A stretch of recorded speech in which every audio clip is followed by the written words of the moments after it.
ñu ne golo du bàyyi éeg loolu la olof njaay wax ñaareel ba mooy am li ma yàgga bugga la pour di ko def waaye waxtu mayatut ma ko ngir liggéey yi nga xam ne maa ngi ko amee. If you are hearing me, just please put it in the comment section so that I can tell you ma continue ndax bëgguma nekk di wax te déggu leen ma.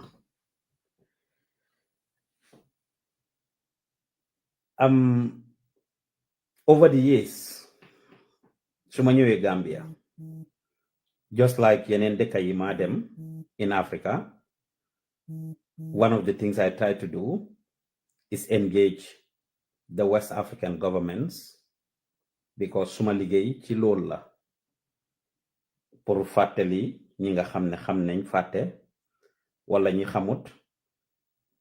I am the executive director of the Washington West African Center. Mu am liggéey bu bari boo xam ne suma office mu ngi koo def pour immigrants yi pour doomi West Africa yi surtout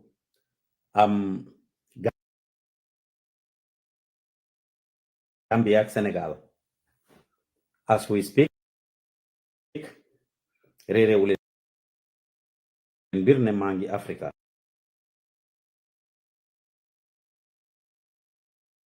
Thank you very much, Mr. Faye. réeréewu leen mbir ne maa ngi Africa.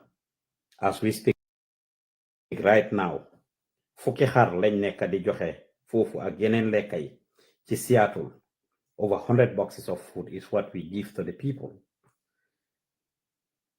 On 2 instances, bima ñëwee Gambia in the past few years, I tried to see the Minister of Foreign Affairs, Dr. Tangara, ak yeneen ministers yi ñu xam ne suma liggéey méngoo na ak li ñoo def pour waxtaan ak ñoom seet naka la ñoo mën a def pour jàppale ba nga xam ne Gambien si nekk America surtout Washington dinañ njëriñu ak ñoom nguur gi ñu xam ko. This is partnership I try to establish. ñu bari si ñoom are constantly, will I call it reluctant, wala maybe sax àggut si ñoom ne jotuñ suma letters that I wrote to request an audience with the Minister of Foreign Affairs especially. I remember following up the very last time, multiple times. The secretary told me, nirut ngay ñëw fii toogal time bu la ministre pare gis dina la binda. Ma laaj ko turam mu nobba baajam bi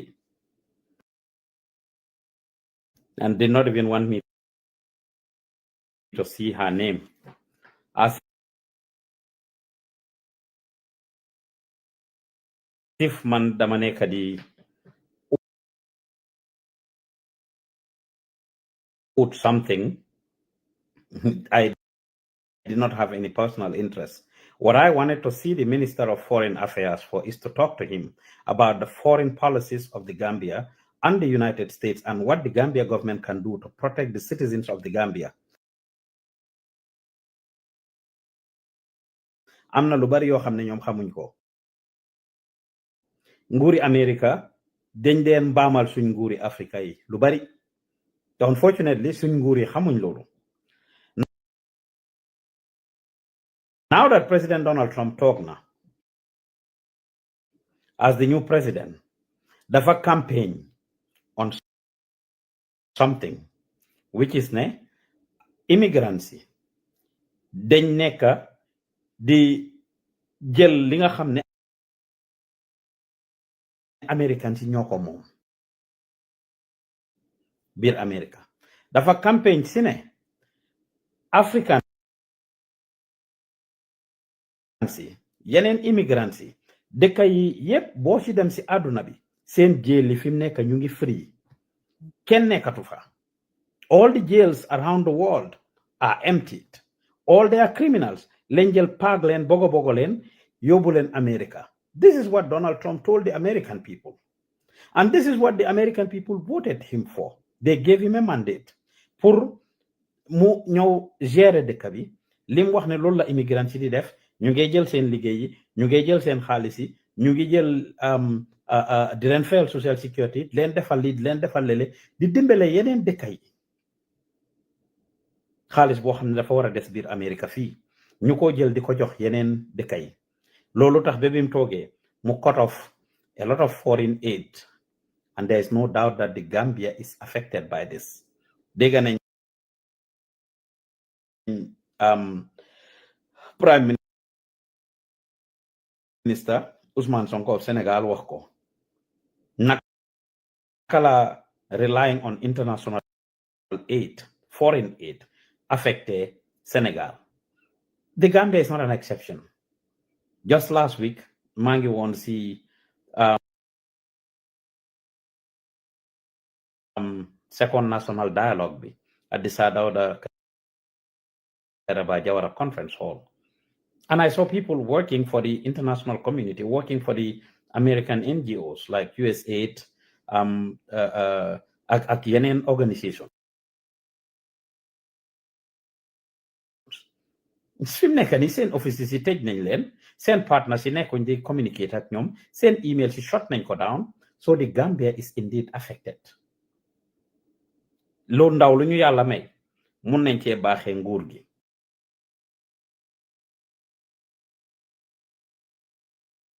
dinañ déglu wala duñ déglu seen it's a different story waaye luñ xam mun nañ koo baaxee ak ñoom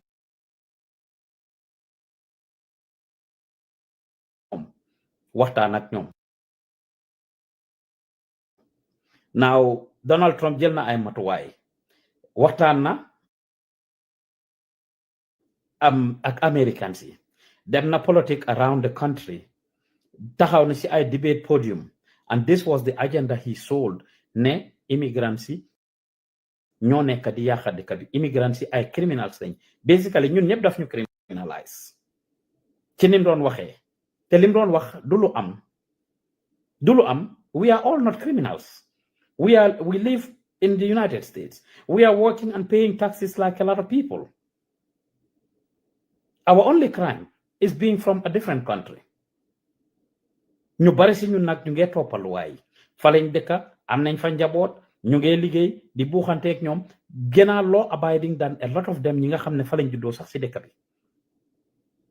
now the color of our skins wala boog suñ accent wala liñ am tax ba ñu ñoo discriminate suñ nguur yi nag dañ am rôle buñ ci war a play te ñoom am na nu moo demee ñoom ñooy yombalal gaay loolu to be specific deportation mu ngee ñoo am si Gambians yu bari will fall a victim of that do you fi caaxaan loolu ñoo maara in 2017 yàlla def na man ma génnoon ci liste boobu but from when I was arrested and detained by ICE the Immigration and Customs Enforcement of the United States in 2008 ñu release ma put ma on an order of supervision with a monitoring bracelet on my leg for 9 months ma génn ci loolu continuer di régler suma yëfi kayit ñi ma bokkaloon loolu nga xam ne 2008 lañ ñu arrest 2016 bi président Donald Trump jëlee government bi in 2017 mu tombeek Adama Barrow jël government si saa si gaay lijjanti fat ñu deport a whole plane of Gambians ngeen gis niñ leen takkee ngeen gis niñ ceenee gaay ngeen gis niñ ko defee with lack of dignity and respect for our people. I would have been one of those people. But ci kàttan yàlla tax na ma dem ba passé foofu tax na ma dem ba nekk a citizen of the United States, which is what inspired me to set up the Washington West African Center. Li nga xam ne man dunda naa ko jaar naa ko ma bañ suma niti jaar ci loolu wala boo ku cee jaar ma nekk a shoulder to lean on and somebody that can guide you as to what to do. Li ma wax dama ko xam dama ko dund ak ñoom ñuy ay fenkat di ay tappalekat di ay kàccoor ay njuuj njaaj ñuy play ni ci games te dañ dee play suñ government ci games si kàttani yàlla gannaaw kàttani yàlla lima tegoon America partly is the fact that nguuri Yaya Jammeh nekkuñ woon di joxe travel document to them at the time te luwaay America dafa petit dafa wax ne suñ la jàppee within 3 months if they do not have a valid travel document to deport you back to your country they should release you te man bi ma jàppa dañ ma jàpp ak suma passport but my passport was expired and they did not secure the travel document pour ma deport to Gambia committing a crime securing a travel document to deport me back to the Gambia so nguur gi ku fi wax ne nguur gi amuñ ci cër amuñ lu ñoo def lii lele du dëgga ndax man dama ko dunda dañ ma jàppa with an expired passport from the Gambia but according to US law mënuñ la put in a plane without a travel document issued by your country whether it's a valid passport or emergency travel document or some form of travel document. And what immigration did is dañ ma nax biñ ma arrest suñ kër Atlanta lañ ma arresté biñ ma arrest pour yóbbu ma dañ ma ne amuloo benn criminal record dañ laa yóbbu suñ office jël sa fingerprint within a couple of minutes ñu release la nga dem ma àgga foofu ñu jël suma fingerprint ñi ma yóbbu biñ ma tegee rek lañ dem lijjanti ñeneen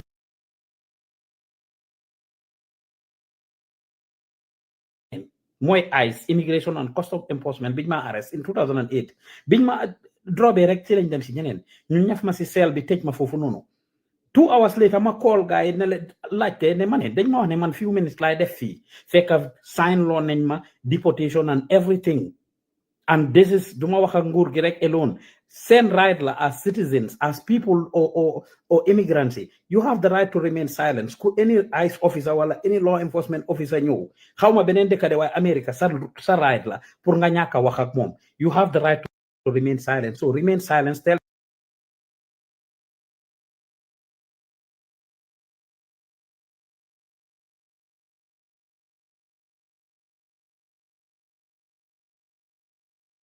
them I'm using my right to remain silent and I'm not going to talk to you without an attorney duma wax ak yow without a lawyer loolu sa right la because anything you say to them could be used against you in a court suñ la bëggee arrest tamit wala ñu bëgg laa search don't allow them to search you without a warrant because dañ war a am a warrant from a judge not from ICE not from immigration a lot of times they come and arrest people with that warrant dinaa wax ak citizens si nag tuuti waaye nguur gi ñoo ma tax a jóg because bëgguma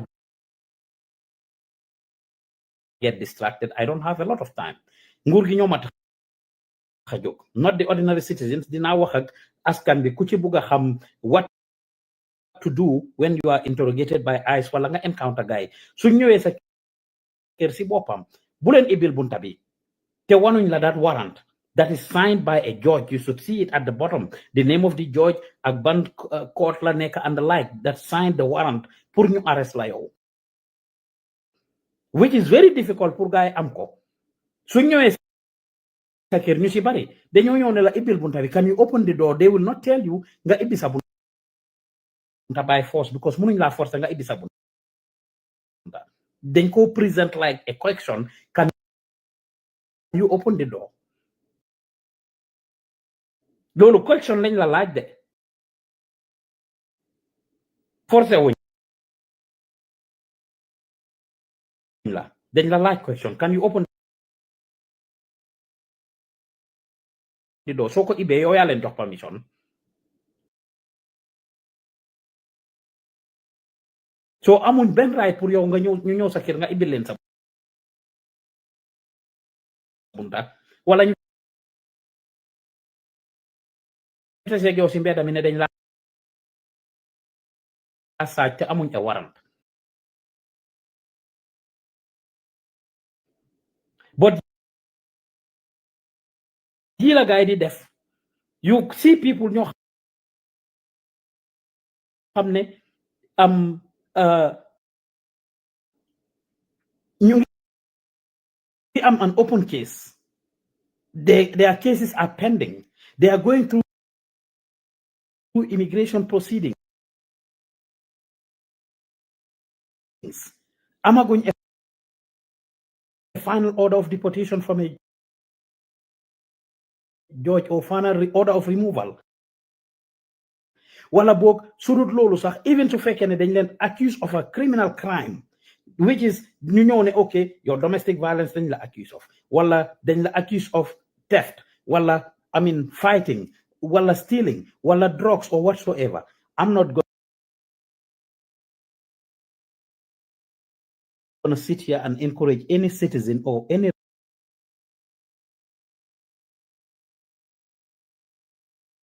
resident of any country to carry on any criminal activities. Taxuma jóg képp ku koy def bàyyi ko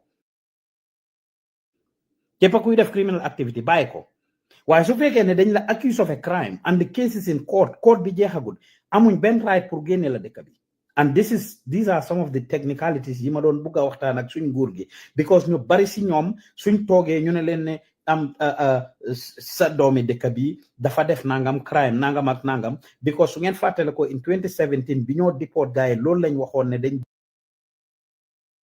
deport nit ñi criminal si rek lañ nekk di deport. It's not true. ñu deport yëpp duñ criminal. President Donald Trump ak nguuram gi ñu ngi try lu nekk pour deport to make people deportable. ñiñ wax ne ñu la ñoo prioritize deportation bi mooy ñi nga xam ne dañ am criminal activities like I just said, ay drugs, domestic violence, theft, robbery ak yu nu mel du lu ñuy caaxaane biir America. These are gross crimes that so ko amee if you are convicted of them most likely dañ lay delloo si man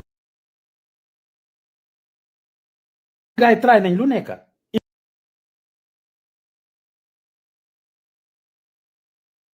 eventually sax dima sign loo ay kayit te joo xam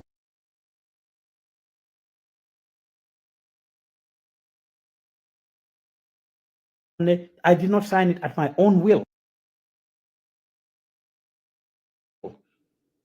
ma jógee waat foofu ñu jëlee ma si jël bi Alabama indi ma Atlanta time boobu noonu sign loo ma i kayit fill loo ma i forms fay loo ma $50 pour ma yónnee ko to the Gambian embassy to tell the embassy pour ñu jox ma visa pour ñu jox ma I mean a travel document which was a trick biñ demee ba xam ne Yaya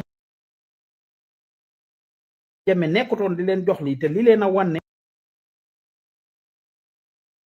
this is something that nguur gi dañ ci am cër because biñ demee ba mu óor leen ne former président Yaya Jammeh and his people his government ñu ngi ko doon métti lak ñoom wala nekkuñ di comply ak ñoom wala corporate o pour ñu jot travel document dafa métti woon si ñoom léegi liñ doon def mooy ñun citizens yi lañ nekkoon di force dañ laa wax nga dem report yi foofu noonu nga dem report yi seen office soo demee ñu jox la form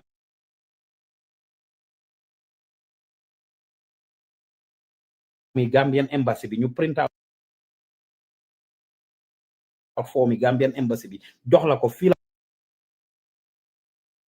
la ko out yow nga fill out yëpp defa sa adresse defa return address nga jënda money order of the amount that the embassy charges for a travel document and everything nga dugal ko fa mel ni yow yaay request loolu ñoom ñu jël loolu mail ko comme yow yaa ko mail fekk ñu ngi monitor loolu su ko embassy bi issue rek ñu jël la dugal la si plane yi delloo si la yii noonu lañ déporté ñu bari back then noonu lañ déporté ñu bari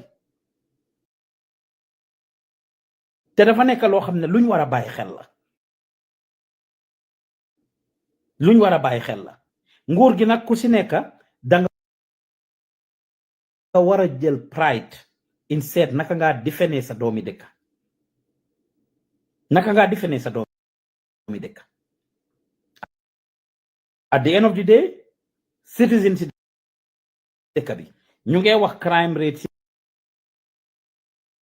ci dëkk bi every time ñu ngi dégg robberies yi xew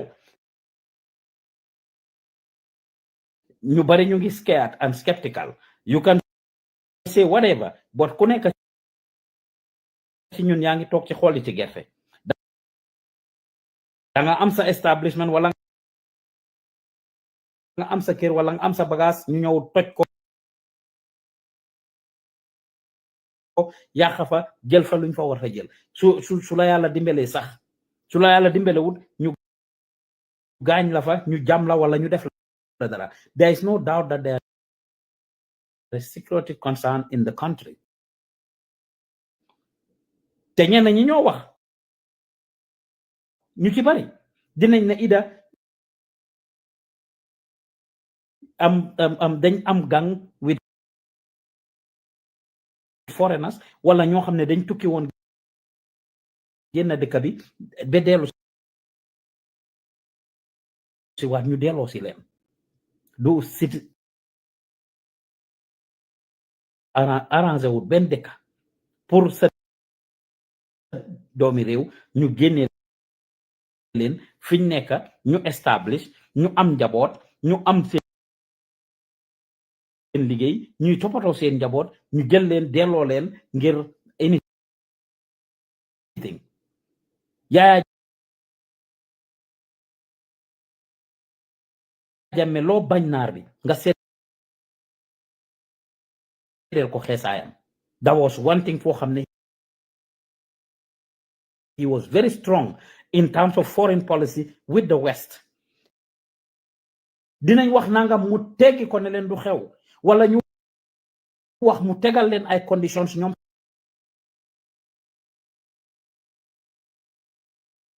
tamit pour mu dem ak ñoom léegi su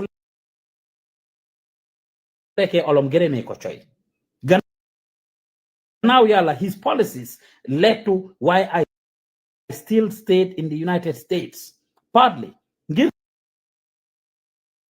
ñu doon interacté ak ñoom so suñ nguur gi dañ am cër si lii the Gambian embassy in the United States and the other embassies around the world. I wish you hit this in terms of li nga xam ne maa ngi koo wax now embassy bi fa daw dafa deera nekkee yal na yàlla yokk leeram he knew these things. I had conversations with him and he was working with me at the time because ñëw na Seattle ñu toog mu gis li maa liggéey ñu waxtaan and he was really tapping into the expertise that I have and could bring to the table. ñi fa nekk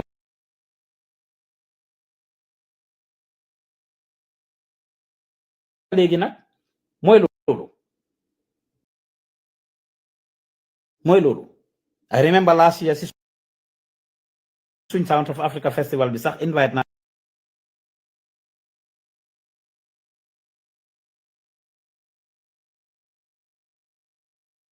the embassy turu Seexu Siise man duma may toog di waxantu nag turu Seexu Siise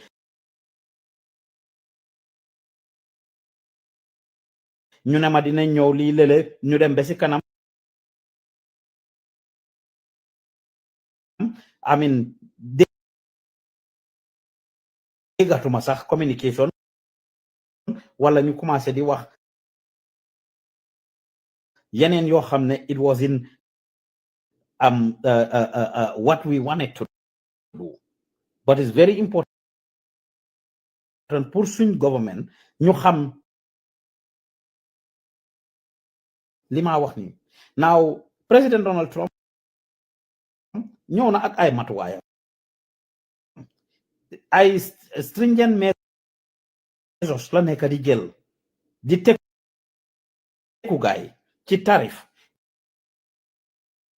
di tekku gaay cutting aids di tekku gaay ci am ay sanctions di tekku gaay ci visa restrictions and the like maa ngi ñaan suñ nguur gi ngeen la I'm down on my knees begging you pour ngeen ñàkk a seet yéen seen njëriñ ak seen njëriñi famille ak seen njëriñ parti yi ak seen njëriñi government rek ba tax ngeen teg Gambien si am coono because su Donald Trump taxawee comme lim wax waa Canada lim wax waa Mexico ak yeneen dëkk yoo xam ne dafa ñëw ne dafa teg ay matuwaayam moom ku def loolu mu teg la ay mbugal mu teg penalties on you mu teg consequences on you based on you ma wax nii ngeen toog mu ne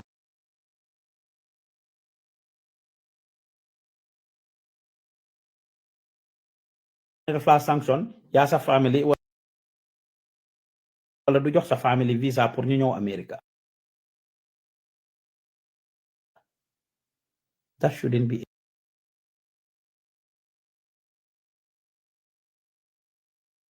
a reason why you want to make it hard for the couple of millions of Gambians. Hindsa wa party, your party, political party members, visas and travel opportunities. Warta tax ngeen xagn lolu Gambians. Now it's very important ngeen jema negotiate ak ñom. Number one, ngeen represent the interest of your country. One very important thing lo xamne day xew moy dañ leen dem baamal ñew ne leen diw sangam criminal la ñew jox leen kayit yo xamne it's not even complete possibly kayit yo xamne it's not complete. Somebody that has a court hearing, and I'm saying this because we've dealt with this a lot of times where they came and have people that are in court. You jéem a jël guys seen dem si seen embassy engage leen jéem leen a déporté fekk ñu ngi amee hearing that's going on nekku right case bi dafa war a dem ba jeex ku ñëw si yow ne la sa doomi dëkk dafa def lii ak lii ak lii ak lii ak lii nañ la jox a conviction nañ la jox the ruling from the court just like comme li ma wax ñële ask them for the evidence. Let them give you the ruling from the court. If a judge has ordered for this person to be removed from the country, they have a final order of deportation. Why yet ñom seen boppa ñoy jema paraxé def lolu be am that order of deportation wala ñu am that am li su ko defé ñu génné am ni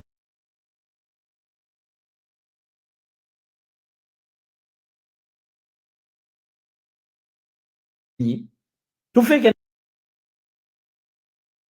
dañ la ne kii dañ ko accuse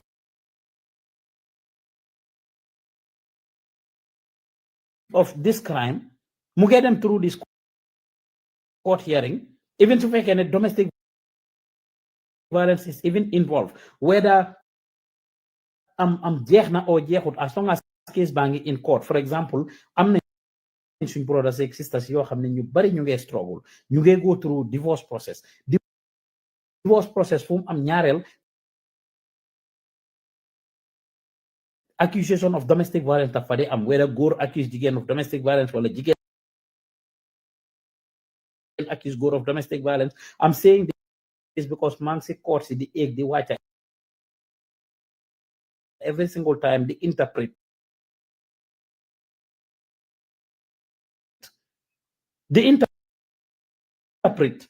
and I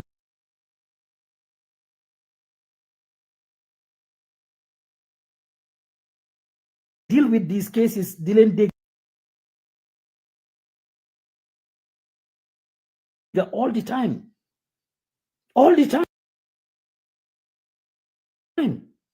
ñu ñëw ne la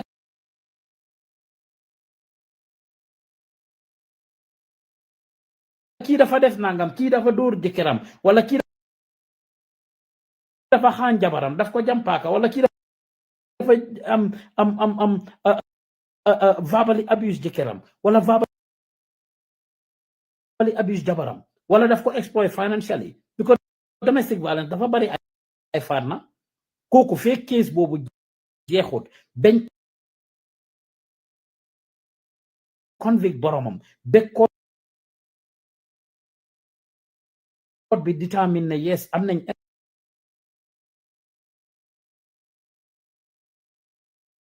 enough evidence to determine that this person is found wanting of domestic violence. Kooku waru leen a facilité di joxe travel document pour kooku pour ñu deport ko. And this part is very, very, very, very, very, very important for our government to know. That part is very important. Man su ma ñëwee ci dëkk bi always I want to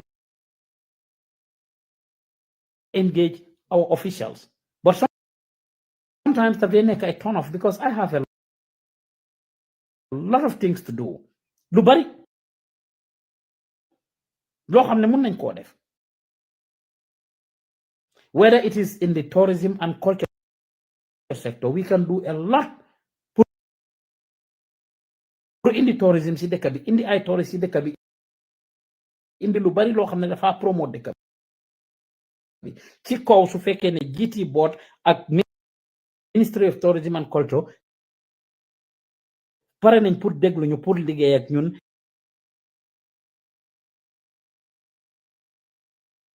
ci loo xam ne noonu la war a demee. Su fekkee ne am na lu bari loo xam ne war nañ koo indi pour guide the Ministry of Foreign Affairs pour liggéey ak ñoom, because fiñ nekk yàlla def na lu bari lu xew foofu ci doomi dëkk yi ñi nga xam ne ñoo jógee si 16 West African countries yi. We are always relied on for support. For example, year before last or last year, am na benn jigéen bu jógee ci benn dëkki West Africa yi, dañ ko fekk néegam, néebo si dañ toog néeg bi di xeeñ, ñu oo police ñoo dajji buntam bi fekk dee na ba start di nopp si biir kër gi. Jal na ko yàlla yërëm, bay nopp si biir kër gi. Fortunately for her, mu ngi amee mail, dañ xool xool ci deskam bi dining table am bi fekk ñu fa teg benn mail ñu gis turam ñu google ko gis dëkk bi mu jógee ci West Africa straight up biñ defee Google search suñ institution bi show up and guy contact ñu facilitate working with embassy dëkk boobu noonu working with the online platforms yi jógee ci dëkk boobu noonu publishing the situation bet tax eventually kooku doomam yi nekk ki nekk Suisse ak beneen doomam bu nekk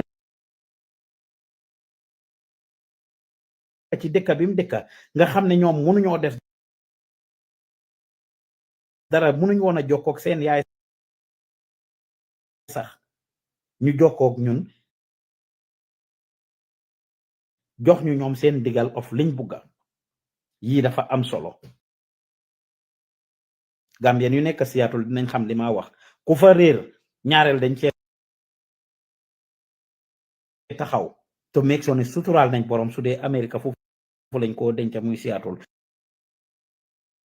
su dee kuñ war a yónnee Africa li tamit ñu work with the funeral homes ak yeneen mag ñi ci war a liggéeyal yëpp institutions yëpp to make sure ne kii eventually facilitate nañ ba body bi mun a delluwaat biir Gambia eventually and ñi nekk Seattle xam nañ loolu ci ni ñoo taxaw ci dëj yi and like so dafa am lu bari loo xam ne war nañ koo mun a def with the Gambia government ci kaw suñ ñu dégloo ci kaw suñ nangoo waxtaan ak ñun ci kaw suñ ñu gisutee as a threat wala gis ñu as people that are coming to sabotage wala people that want their jobs or something because loolu taxut ñoo jóg xaw ma keneen de waaye man suma maas gi I know we have things that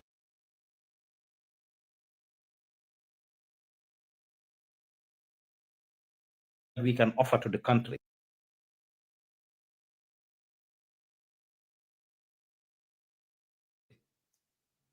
and if we are listened to with the little that we know and with the personal experience bi nga xam ne am naa ko dinañ am lu bari loo xam ne dinañ influence change to a great extent nga xam ne ñu bari dinañ ñëw njëriñu ci loolu lii lu am solo la it's not yëfi politics it's not loo xam ne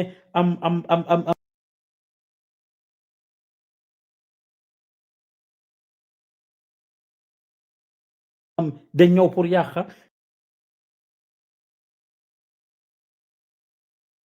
pour defar suñ dëkk moo ñu tax a jóg pour jàppale dëkk bi moo ñu tax a jóg ndax we are all collectively affected suma moroom yeeg suma xarit yooyu nga xam ne ñu ngi leen delloo woon Gambia gënuma leen some of them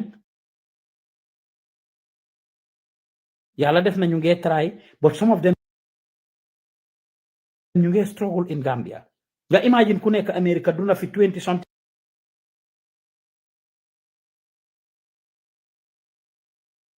years 30 something years am fi sa njaboot ñu xëy rek compi la saroon njaboot yóbbu la ñoo xam ne ñu ngi yàgga foofu noonu ñu ngi yàgga biir America nekk fi 20 something years depuis ci 80s 90s and early 2000s nga ñëw America boobu dëkk baa ngi ok ñu bari si ñoom ida lijjantu ñoo fi kayit wala commencé woon nañ seen yoo fi kayit am problème waaye kenn diport leen kenn deful leen dara ñenn ñi honest mistakes lañ def ñenn ñi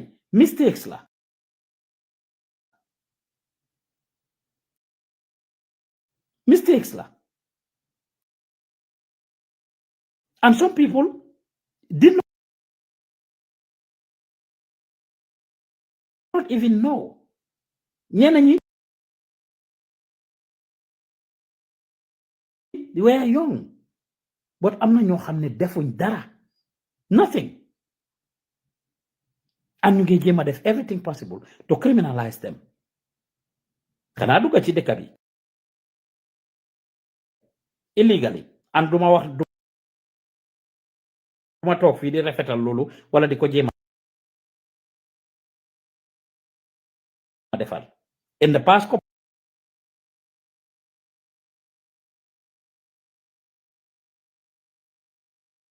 couple of years nag am na ñu bari ñoo xam ne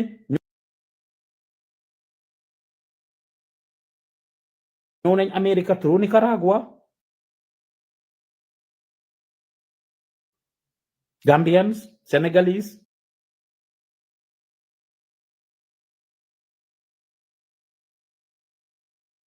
Guineans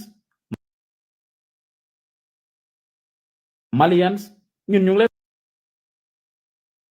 a jàppale by providing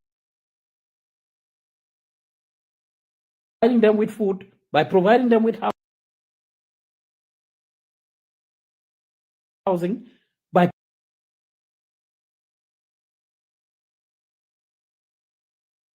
providing them with lawyers ñu leen a jàppale pour ñu fayal seen cases yi by providing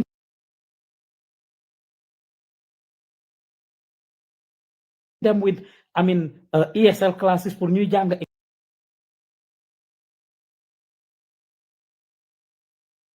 English ñu ko déggut by training them young people di leen jàngal métier comme ni ma ko defee Gambie ñu ngi ko defee America as well ñoo xam ne amuñ dara ci métier yi ñoo def léegi liggéey yi nga xam ne ñu ngi ko def yëpp ci suñu institution di lañ ko jàngee so man I have been very consistent in the past 18 to 20 years even though maa ngi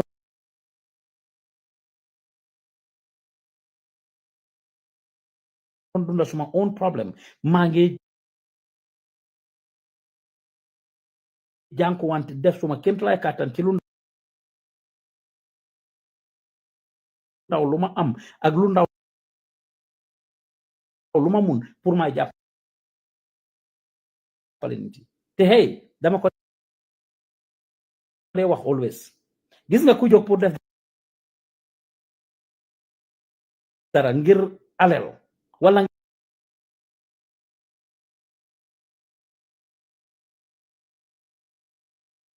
ngir xaalis dafa utee koo xam ne dafa jóg pour create impact man suma personal story moo inspire li ma def yëpp wéra li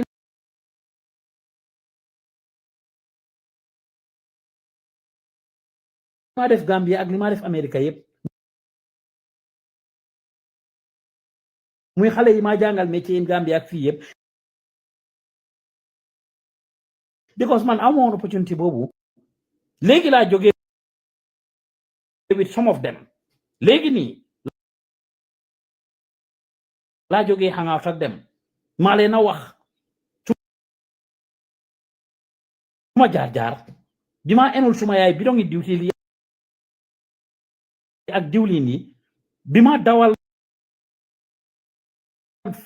sereti mbaam yi barki démba dañ ànd xawma fan lañ doon dem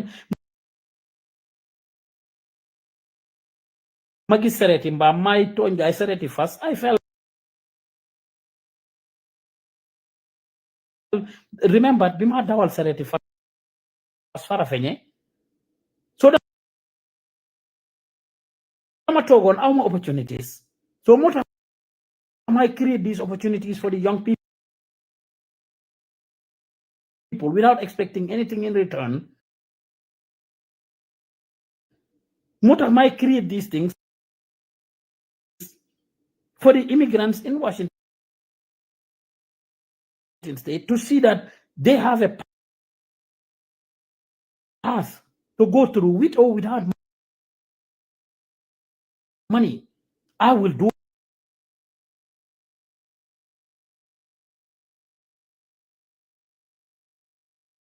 it and will continue to do what I am doing.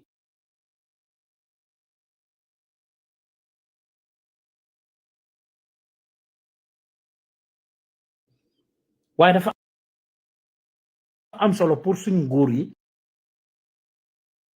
ñu xam lii ñu ne nag ku xam sa bopp mun a woy say maam te Gambia mooy dëkk boo xam ne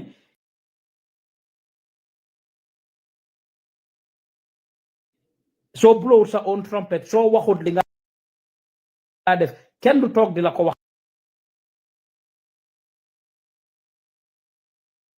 waxal ñu ci bari dañoo feel threatened by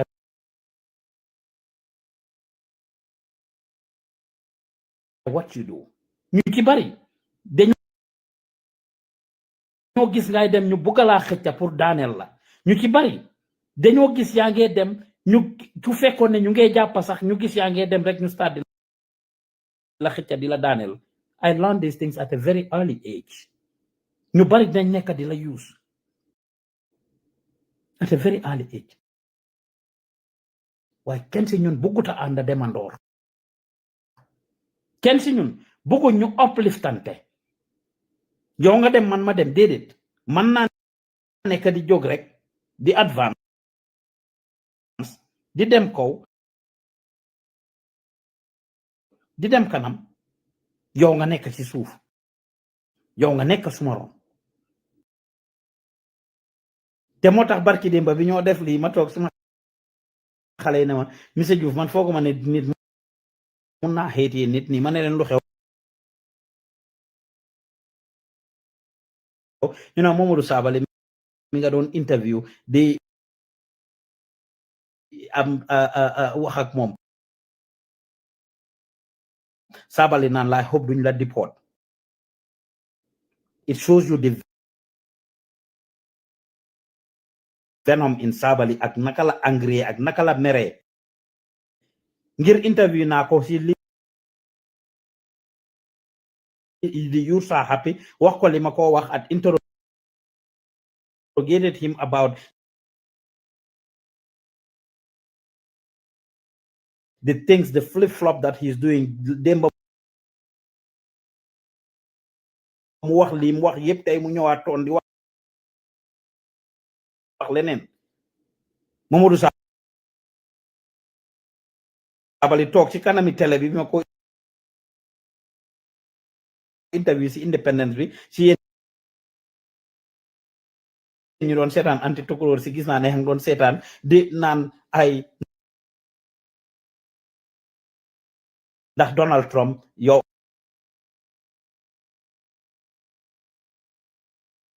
I hope you do la deport am nga citizenship du la deport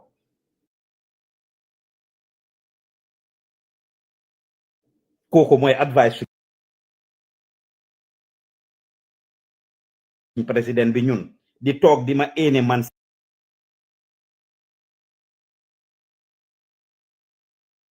citizen yi dëkkaam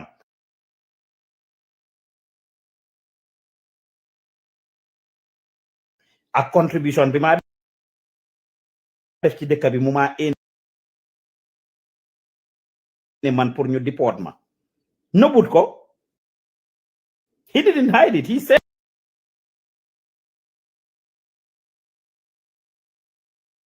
it on air. Go back and watch the interview.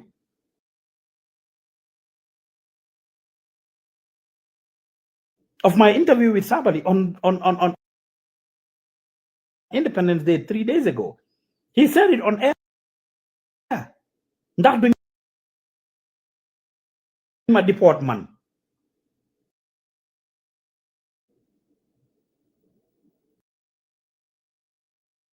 And these are people.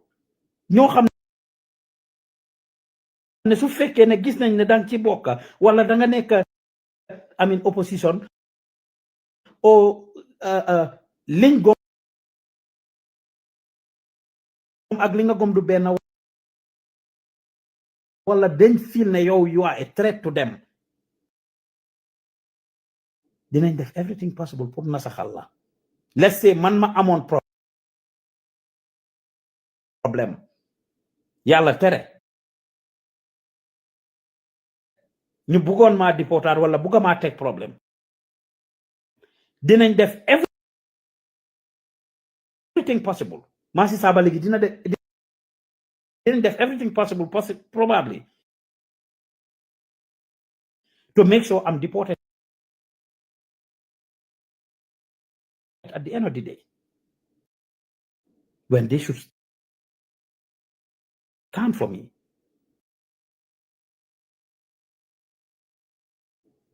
Contrary, na nekk American citizen juddu dëkk bi kooku def dara nga seen ndax duñ def lépp luñ mën a def seen kéemtalaay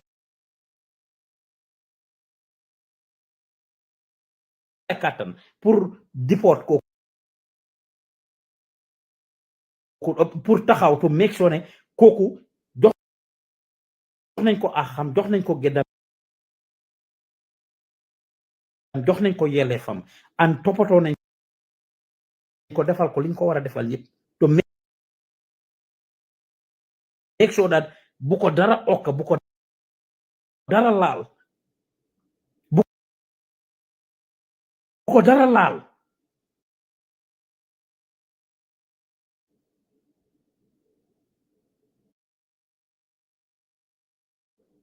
yéen ñi laajte ndax for real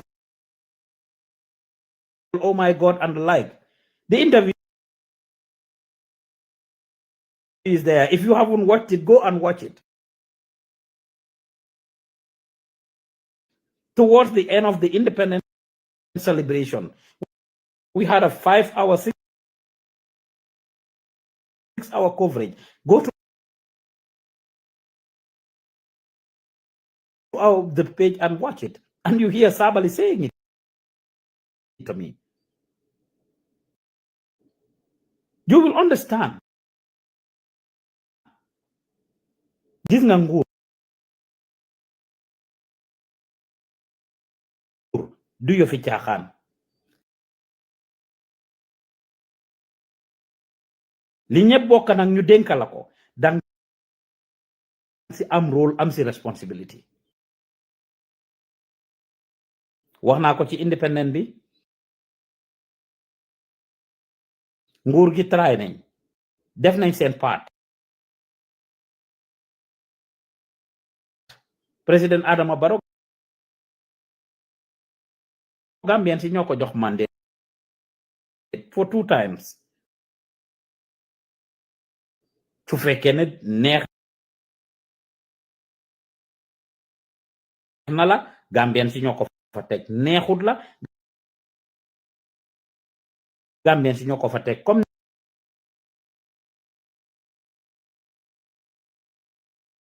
ni American si tegee Donald Trump America Gambien saa ko votal. It was announced by the IEC chairman. It doesn't matter what anybody else says at any point in time. Agree, disagree. . . . . . . . . . . . . . . . . . . . . . . . . . . . . . . . . . . . . . . . . . . . . . . . . . . . . . . . . . . . .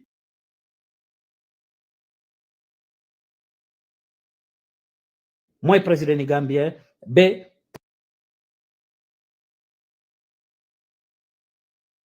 term bi second term bi jeex ñoo ko jox mandate for 10 years and as a result ñun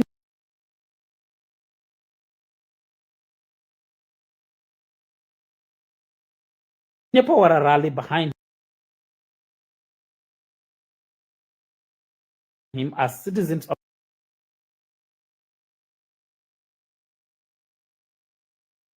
of the country as doomi dëkk bi ñu jàppale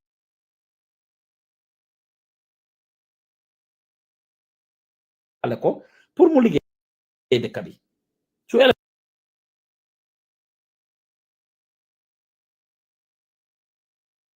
élection bi jeex na an lépp lu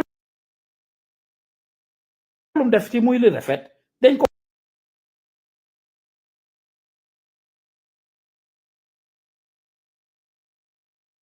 war a rafetlu dañ ko war a dooleel dañ ko war a jàppale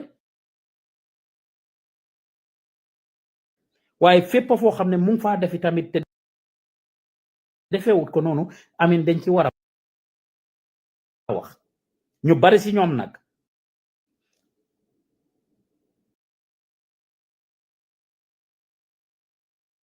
gis nañ ko ci TRRC bi ak yeneen commission si am na ñu bari ñu dee jóg in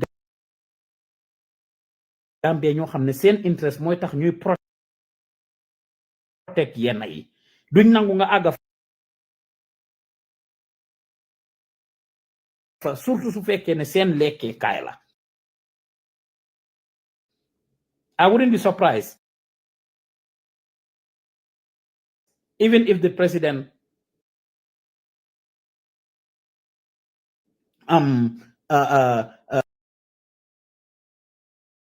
is not aware of some of these things.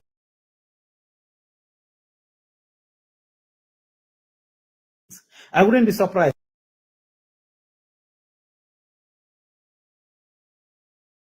if the minister of foreign affairs is not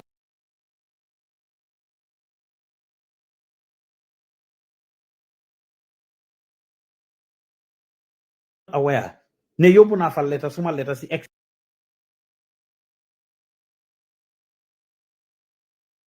si wuñ sax and I have copies of these letters.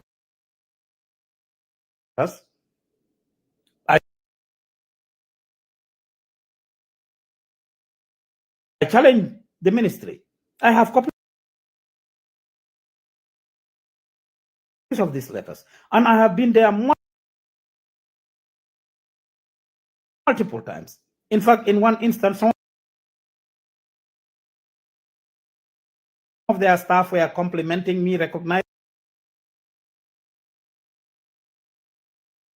me, even the Natal man for because when I went there, some of them recognized me. I did not have to show a leader.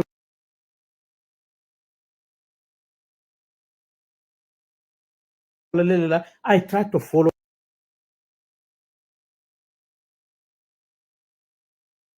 the protocol.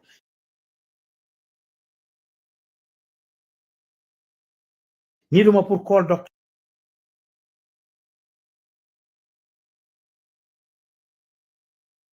Tangara ci suuf wala def le whatsoever.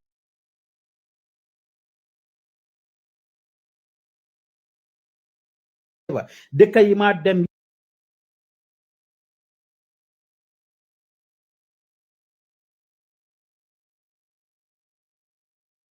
yëpp di am opportunity pour meet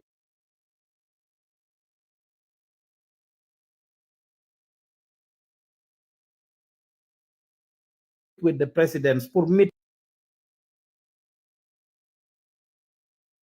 with the ministers, pour meet with other government entities and institutions wala even pour ñu ma toppa bu yàggut nii gis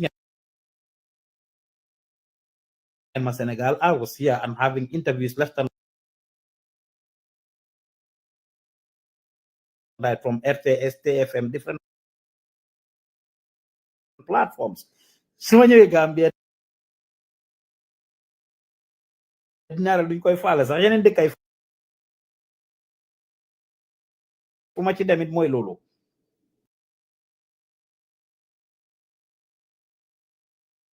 waaye liñ da wax ne jege bu ëpp ak kiiraay la so ma wax Gambian si pour ñu taataan ci man take advantage of the little that I have to share with the country, which is what triggered for me to actually do this, because lii mu ma ñor te xam naa ne am na loo xam ne mun naa cee guide people here and there ci li ma wax fii anybody that is in the United States koo xam ne yaa ngi toog amuloo kayit wala yaa ngi toog jaaxle wala yaa ngi am loo xam ne yaa ngi koo dunda ñi toog ci kaw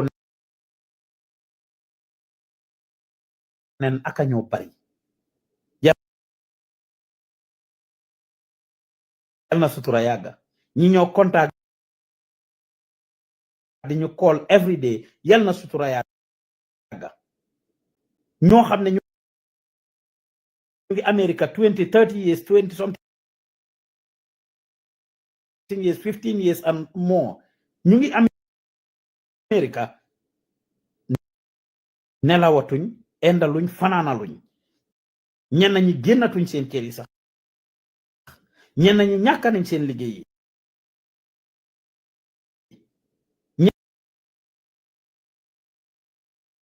ñenn ñi seen sëy yeeg seen famille yi tas nañ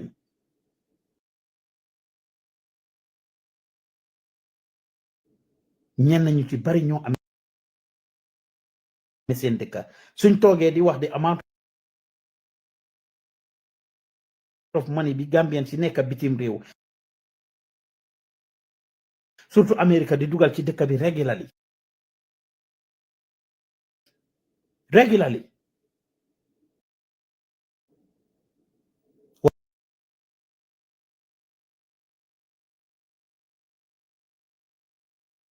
war nañoo mun a jàppale ñooñu pour ñu continuer di def loolu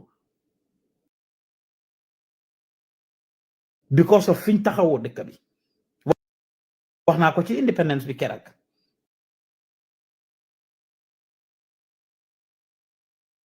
it's not only about the contribution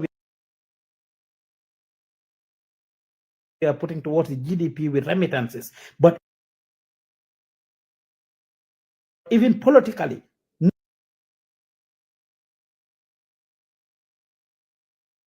nin jàppale dëkk bi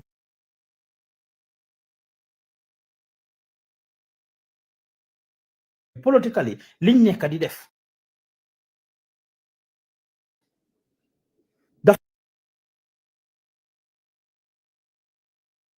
dafa am solo bu baax a baax pour ñu jàppasi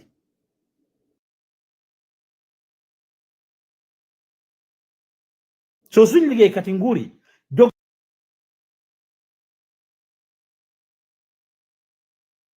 leen ngeen taxaw su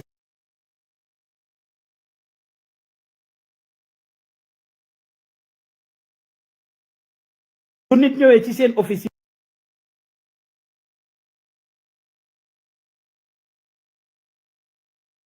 yi pour jéem a wax ak yéen pour jéem a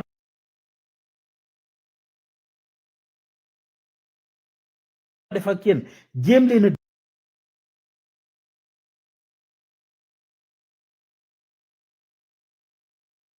déglu nit yi jéem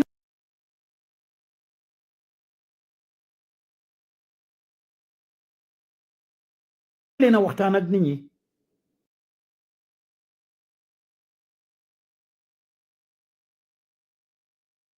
liñ gis bitim réew te ñu xam ne mun naa njëriñ suñ dëkk loolu lañ bugg a loolu lañ indi suñ dëkk yi Why even investment, when you want to do it in the country, is so frustrating. It's not even funny. It's not even funny. It's not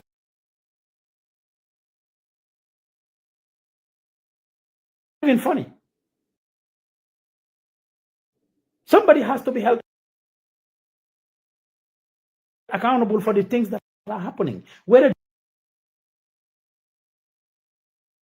they do it right, I mean, especially if they are not, if it's not happening right. I mean,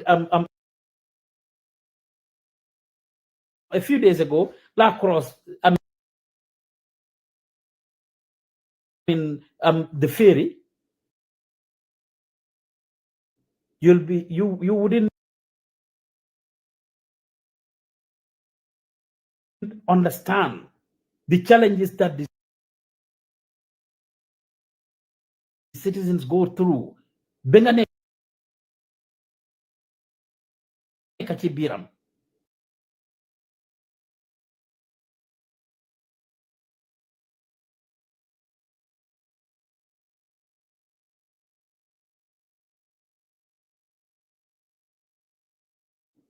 Benga nekk ci biiram.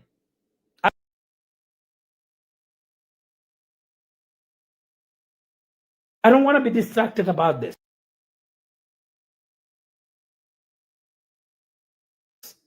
But them talk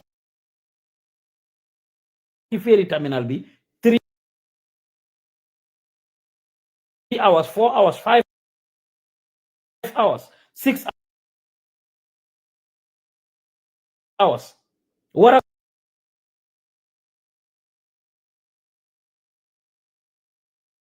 cross sax yone suma moto bi ñu crossal ko before the night before. No, defa 3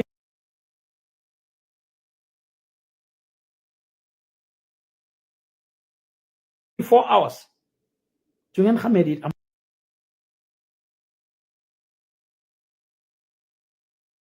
amount of inconvenience that you cause people. And this is with the ferries. ñu ne sign nañ a new contract benn ferry moo nekk di daw diggante Banjul ak Bara su demee Bara jël 2-3 hours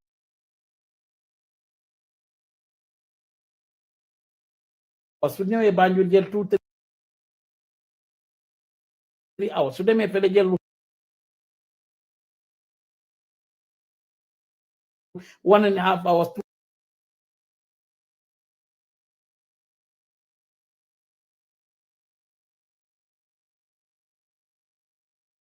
hours 3 hours su ferry bi di dog sax da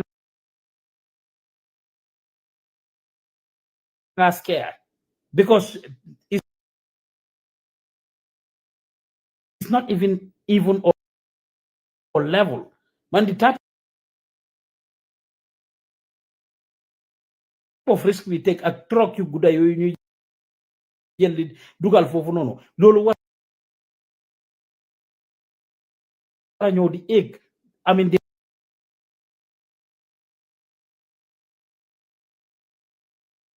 pounds liggéeykat yi nguuri Gambia nañ leen bàyyi suñ xel. Now the Ministry of Foreign Affairs have a lot of work to do, but not only them, every other ministries, because we rely on foreign aid. All of Njane,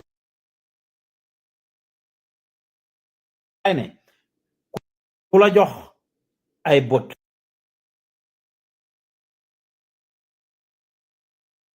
kula abal ay bot wax la fi nga xolé It's about time you turn the country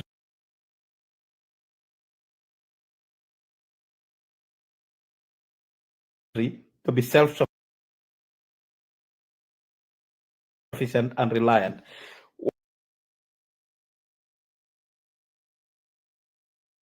wax naa ko ci independence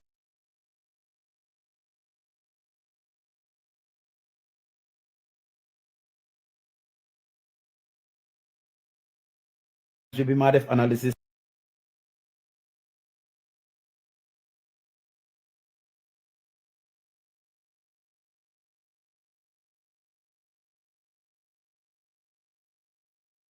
si ñu ko doon seetaan ma ne leen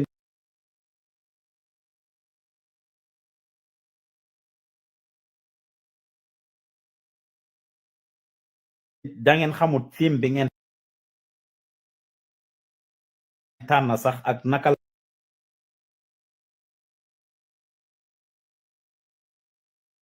la important pour self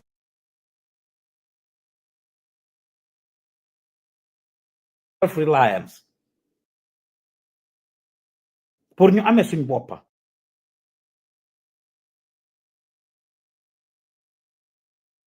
ñu delloo buum ca boy boy ga ne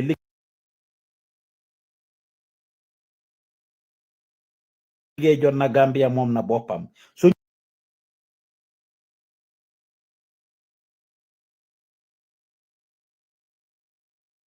moomee suñ boppa 60 years are we economically free ndax political freedom rek lañ am from the British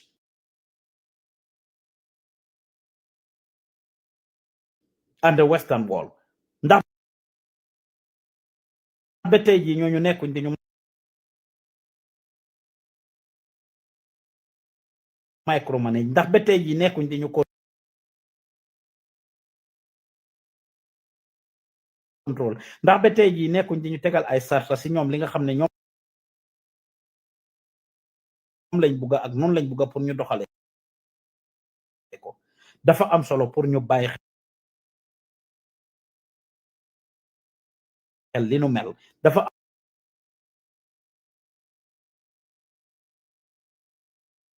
am solo pour ñu jàppal lante as a country delluwaat fi nga xam ne fa lañ jógee def li nga xam ne moom la fi maam yi bàyyi woon but very importantly ñu fexe pour bañ ku ñu not anymore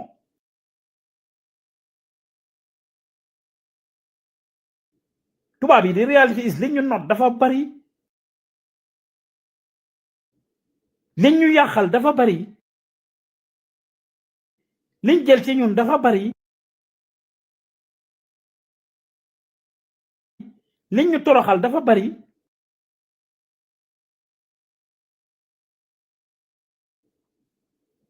ñu bëgg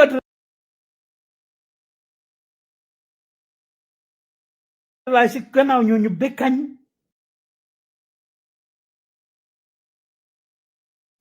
ñu bëgg a toppa seen gannaaw rek di leen dogo bekkañ ñu bëgg a nekk ñoom ñuy nekk ñuy decide liñ bëgg a def bekkañ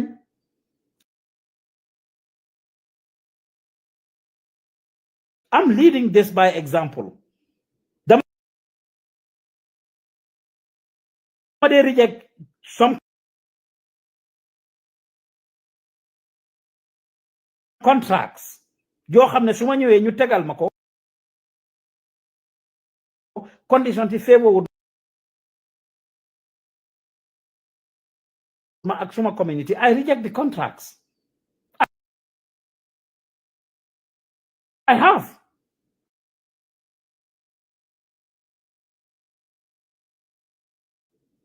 because it's not favorable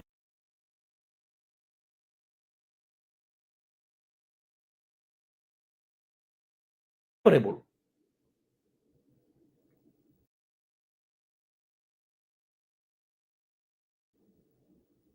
dama ko wax kenn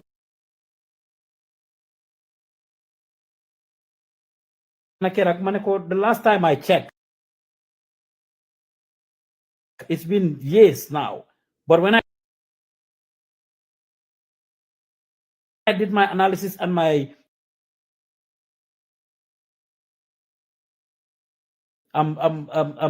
report,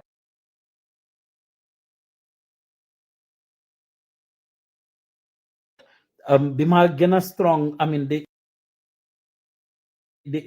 involved with the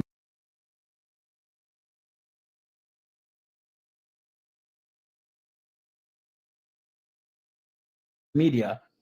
Every Gambian owed over $25,000 candor da ci bor boo xam ne yow yëguloo tiinuloo.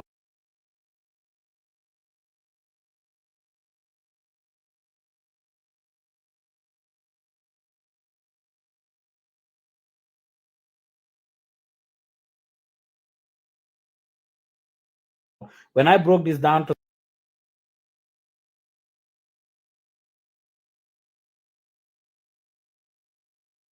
some young people, ñu ma yet bro yo da ngeen ñi dañ ñu pare yëpp sax ma ne ku nekk si yéen yaa ngi amee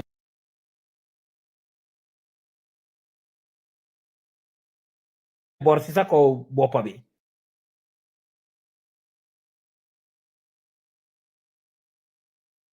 bor boo xam ne I mean government bi moo ko jël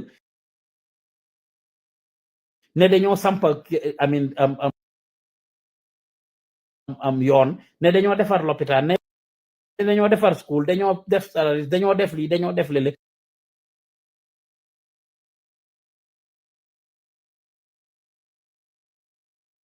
bor yi ñu jël pour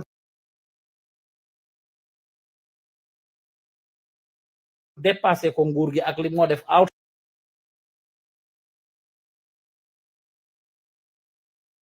outside ñu war a fay bor yooyu for years ñu oo ko every Gambian. They wouldn't understand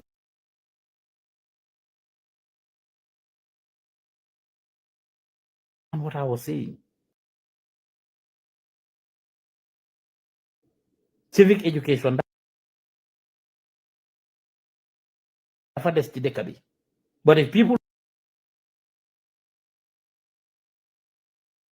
know their rights, they can actually go a long way. And moo tax ay muy immigration and custom enforcement with the United States just last week. Early last week, I believe, less than 2 weeks ago, they released a statement talking about suñ mass gi liggéey bi ñoo def ak nim affecté ñoom seen liggéey.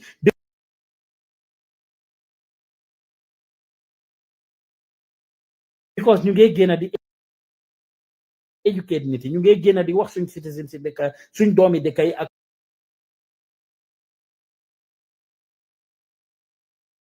immigrants yi lan lañ war a def about their rights.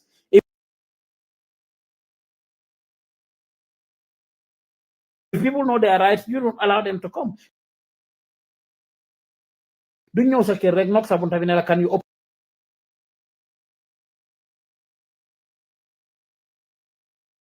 the door nga ibbi bunta bi because xam nga ne sa right la pour nga ñàkk ko ibbi. duñ ñëw di wax ak yow nga leen a tontu ñu la laaj question.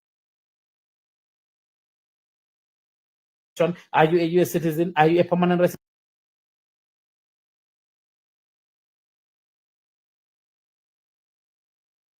Are you this? Are you that? suñ la laajee question nekkuloo citizen ñu ne la are you a citizen?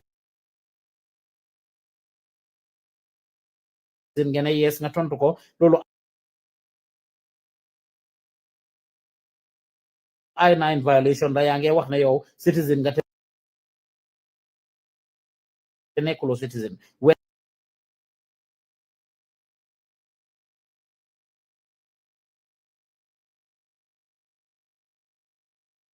ci am verbal nga leen ko wax weda ci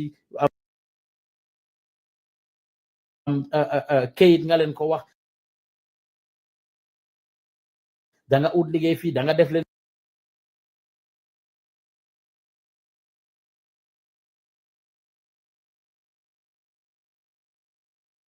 da nga def leen ñu laaj la ndax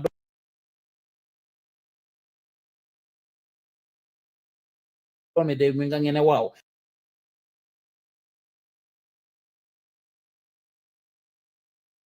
wala ñu laaj la ndax resident nga ngene waaw te fekk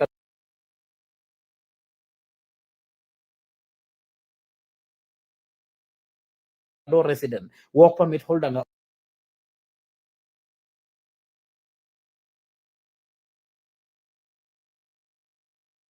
o asylum nga wala nekkuloo benn ci yooyu amuloo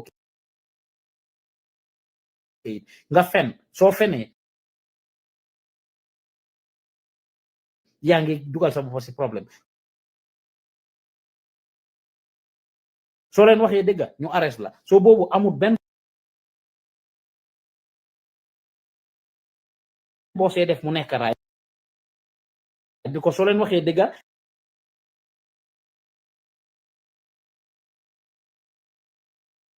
dinañ la dugal ci mun nañ laa dugal ci problème soo leen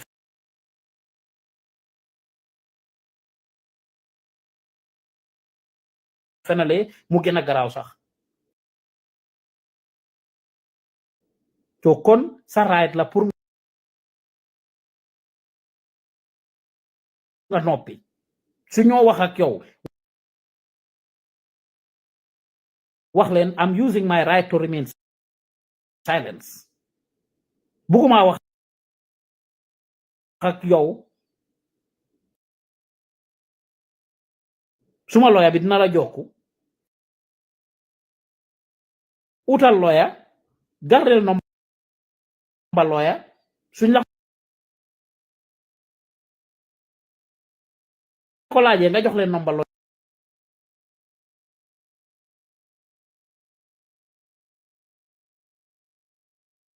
bi pour ñu jokk ko buñ saaj sa benn bagage wala ñu saaj la yow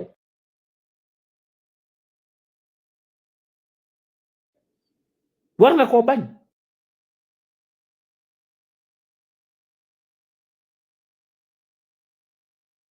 so us educating our community is helping them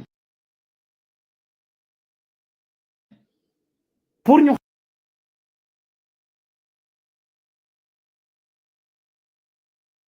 xam lan lañ war a def suñ interacté ak ñoom guidance bi man aw ma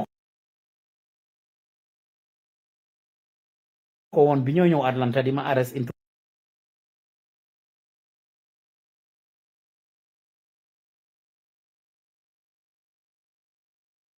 2008 I did not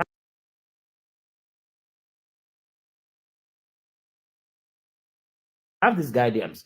I didn't know these things. What tax ñu ñëw nax ma yóbbu ma jël suma fingerprint sign loo ma kay pour deport ma fat suñ amoon suma travel document dañ dut négocier ak kenn waaye yàlla ne suma ñam jeexut fete dina dem ba mu formé ma use loolu noonu xam seen sneakiness xam seen instant out pour mun ko use pour jàppale suma doomi réew jàppale waa Afrique sowu jant muy di 16 countries from West Africa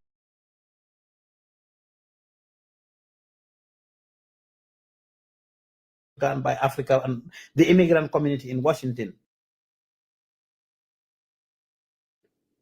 Lu am solo la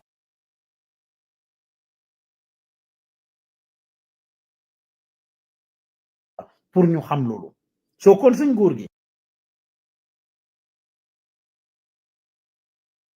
maa ngi leen a ñaax pour ñu jàppale wante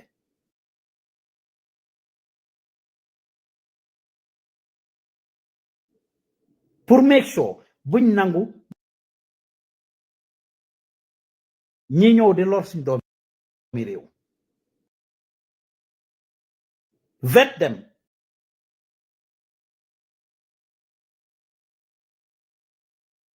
engage in discussions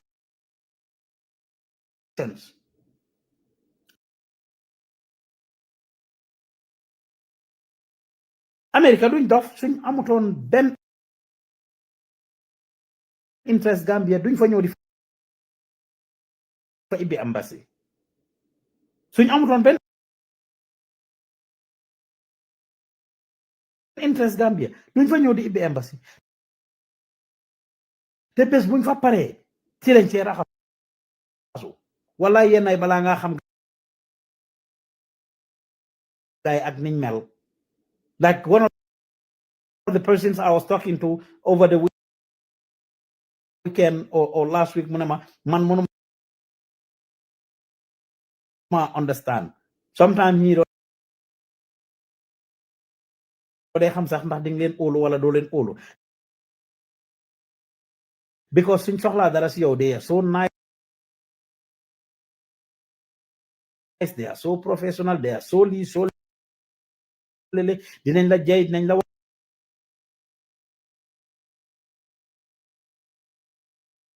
wax li dinañ la wax lele balan koo xam nga am liggéey America dinañ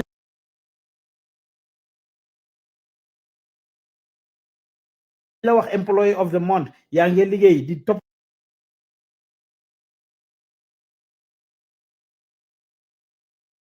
photo di kirsi di egg di wàcca employee of the year employee of the month dinañ la jéem a créer incentives bi lele toogal bés ba munatuloo wala bés buñ pare ci yow wala ñoom ñu toog ne ok dañ bankrupt wala lii lele dañ la dul faale sax it doesn't matter what your concerns are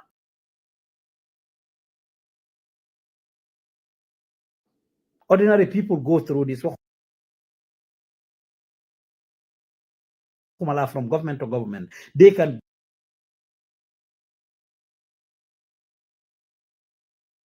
deceive you manipulate you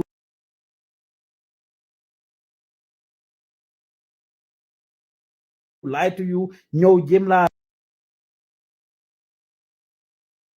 nax pour nga gom li ñoo wax ngir seen interest te lii man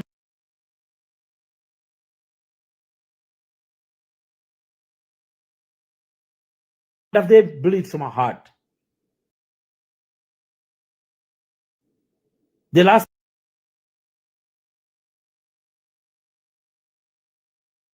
time maa ngi jàll Senegambia bridge I said the same thing even though we are talking about the United States ma jàll Senegambia bridge muy Bamba Tenda Yili Tenda fi ma jundoo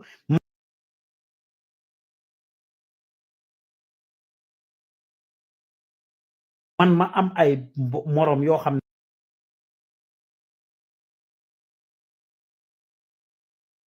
ne seen parents yi fa lañ daan jaay ñoo xam ne fa la leen seen parents yi feelee school fees ñoo xam ne weekend dañoo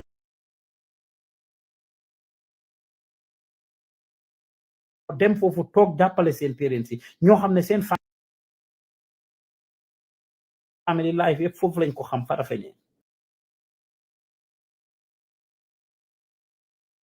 That business is dead. There is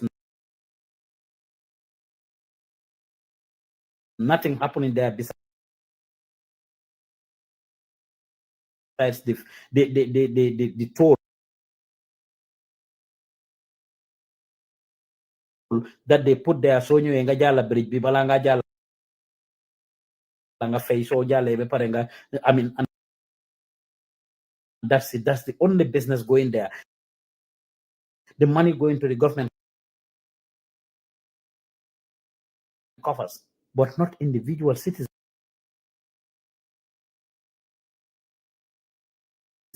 ñi doon raba foofu ma jàll Farafenni dem poste kër Ayib fekk foofu is booming.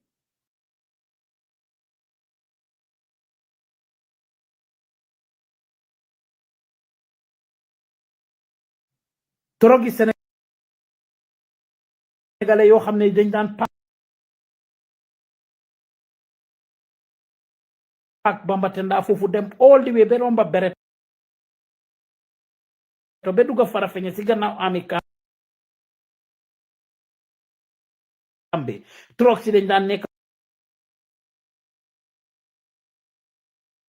foofu. Yes, we wanted it to be efficient because they spend days there ci Bambatenda yili tenda. You see how the Senegalese government did. And I talked to somebody a couple of weeks ago while I was in Senegal mu wax ma loolu ne Macky Sall ndax na Adama Barrow wala waxtaan nañ bañ jël mus am ñu defar pont boobu. There's no doubt that the pont works and it benefits the Gambians.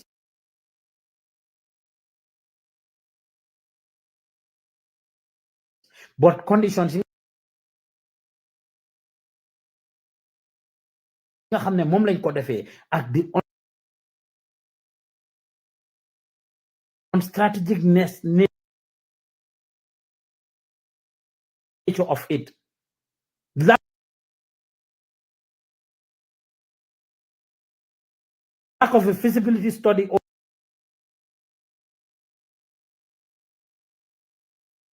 or the plan that they should have had in place pour jàppale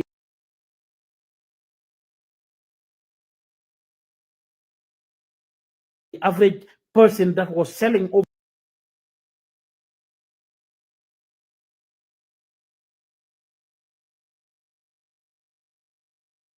over there because business bi yëpp foofu dee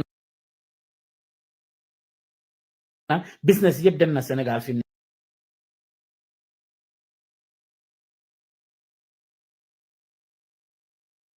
nekk nii.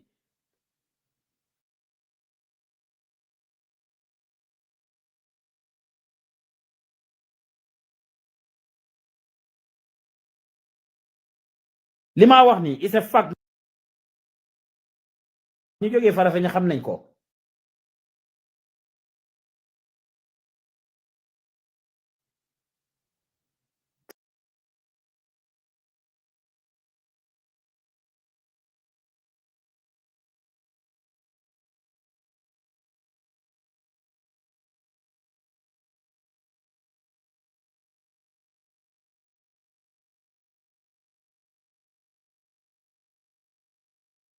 foofu Bambatenda trop ti dañ fa daan nekk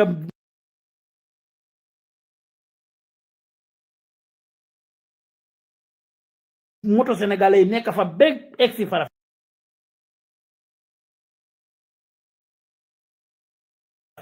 romba bereto romba digima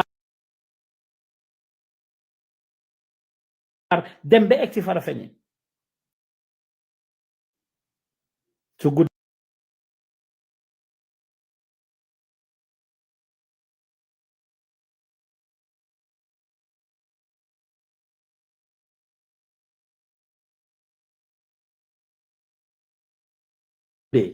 those people took hotels and motels in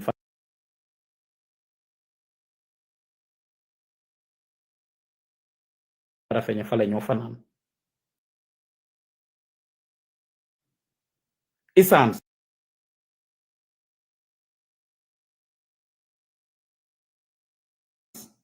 fa lañ koo jënd lekka foofu la ñoo lekkee suñ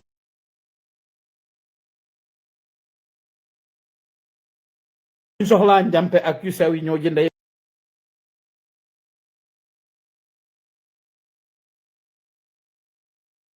Farafenni lañ koo defee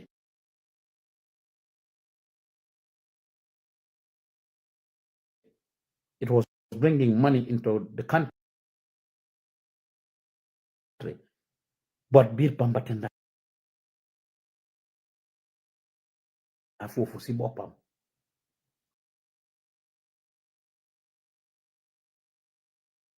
now you go the trucks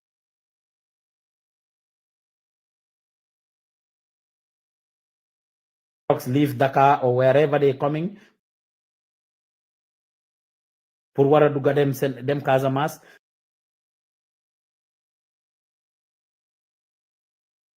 su ñëwee ba poste Kër Ayib ñu taxaw foofu refill gas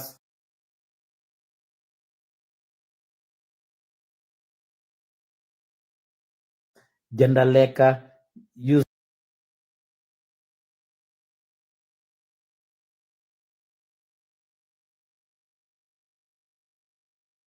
bathroom do whatever they have to do shoo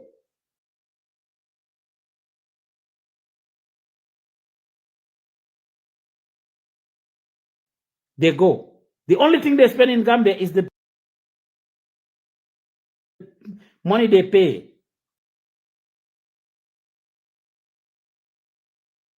at the bridge to cross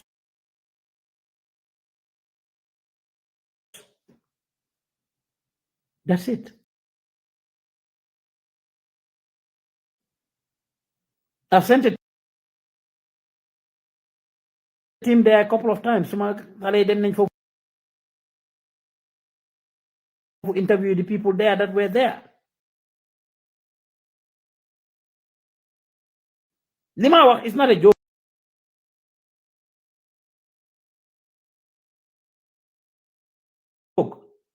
any of you familiar with that bridge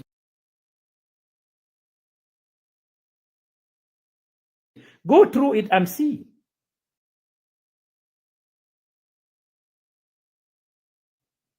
go through it and see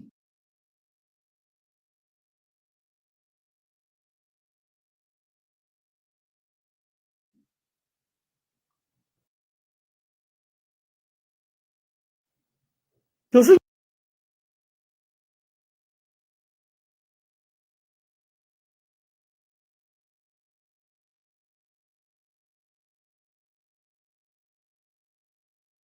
nguur gi dañ war a improve si foreign policy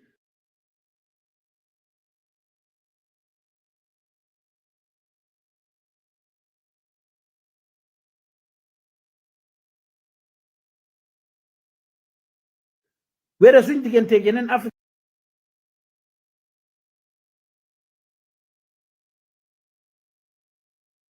countries yi la fortunately and unfortunately Sénégal rek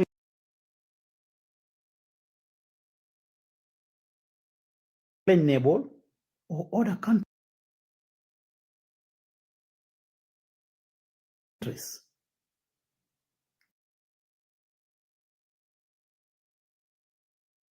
if we want to be respected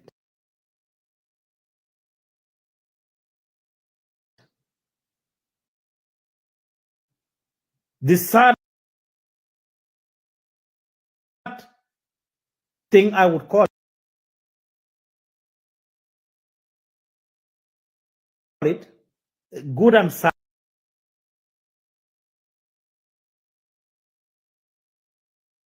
at the same time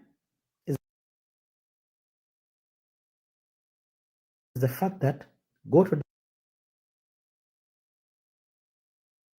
these international organizations, Gambians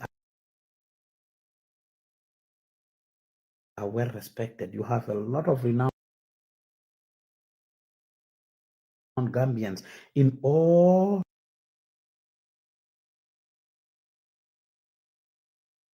the international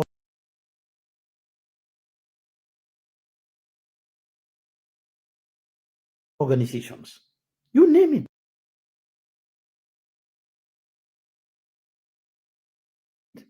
Lolo xaja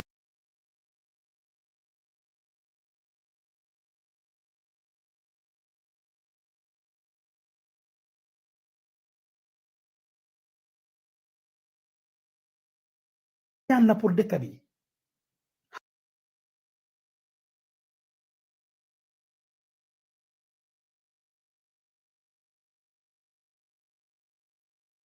How is this leverage?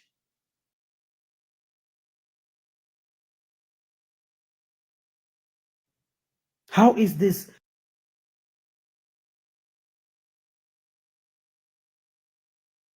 directly impacting the country?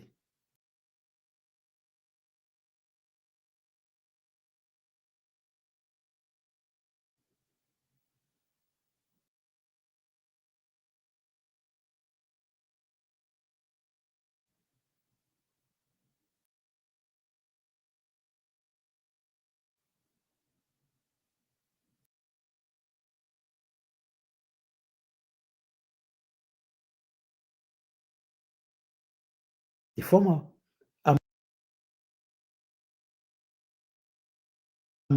prosecutor of the ICC,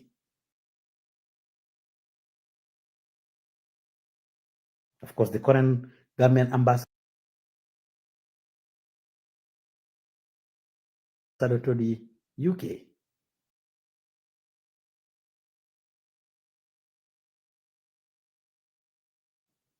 Fatou Bensouda,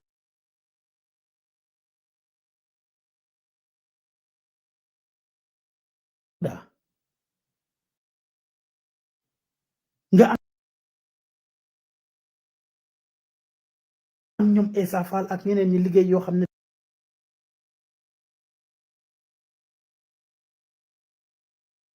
def nañ ko at that high level.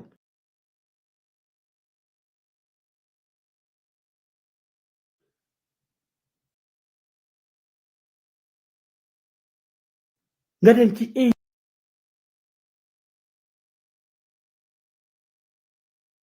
AU bi ñaata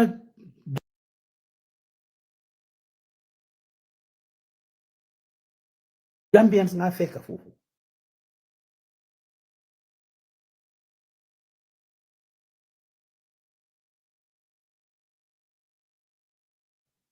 The ECOWAS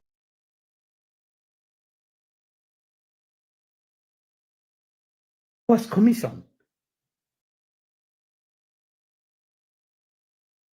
the current president and several other people working with him.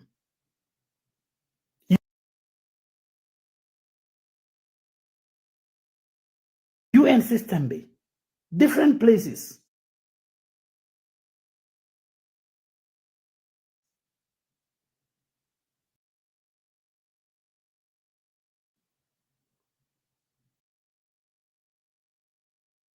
You see Gambians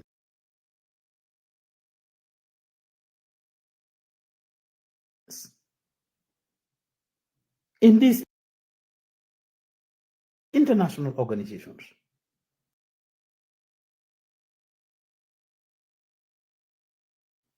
How is our government leveraging these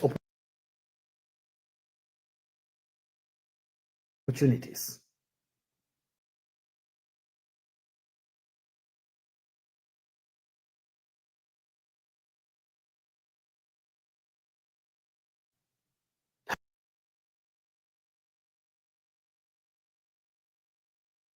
having Gambians at the top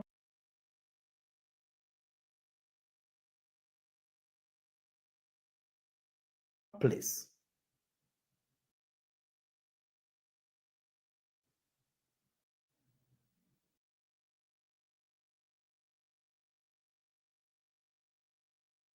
Lolo win for the country.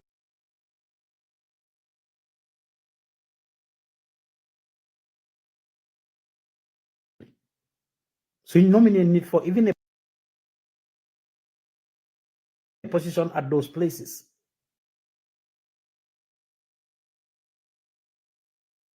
Well, you have Gambians like us that are doing quite a bit. Commonly,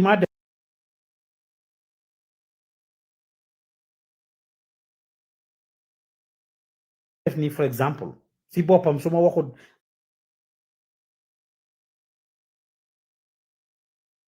those international leagues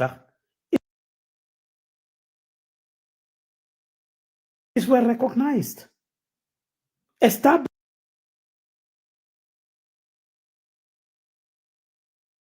an organization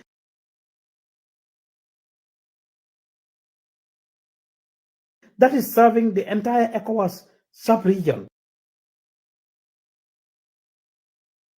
16 countries,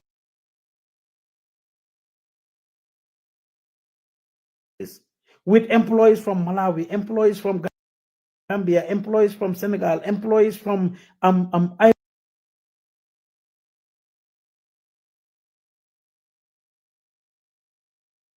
Coast, employees from Nigeria,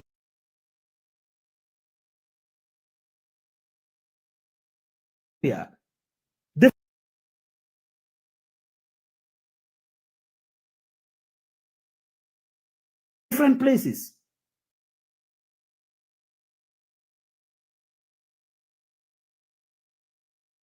di liggéey ak ñoom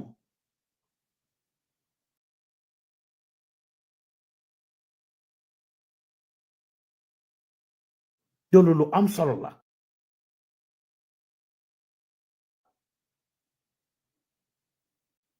dogo boobu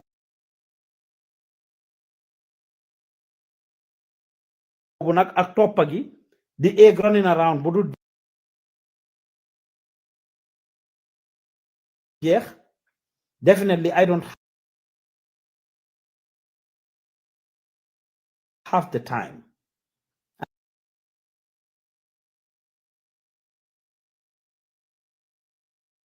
And I hope if I come to your office or I seek this thing, my doors are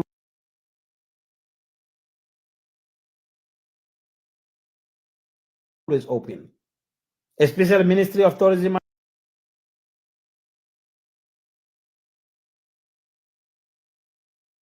and Culture. I'm telling you,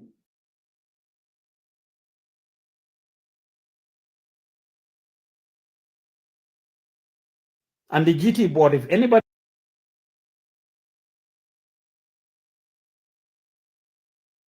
is watching that works at those places, I'll be happy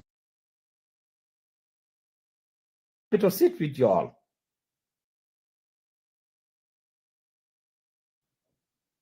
The Ministry of Foreign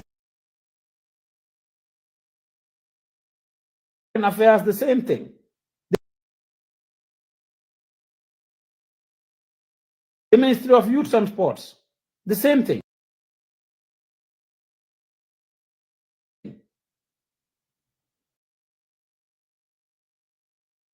There's a lot that we can do.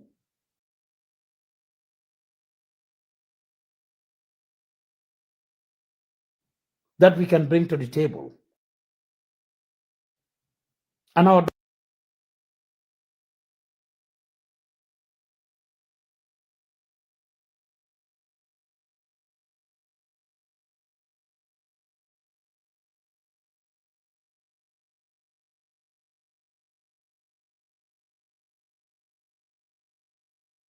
doors are open for conversation.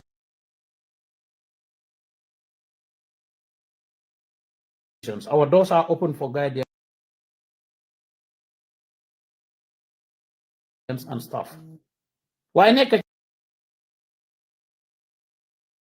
ci di ega ka wàcca di dem di binda di lifin as if dañ ci am an interest. We're not going to do that anymore.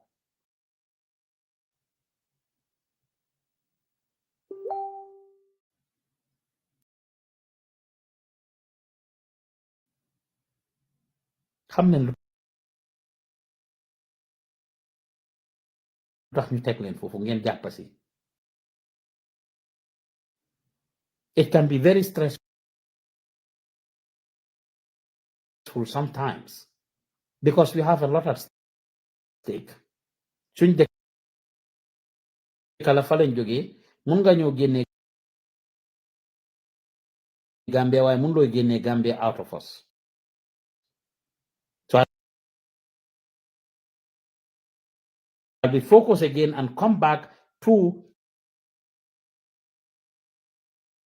that the United States policy.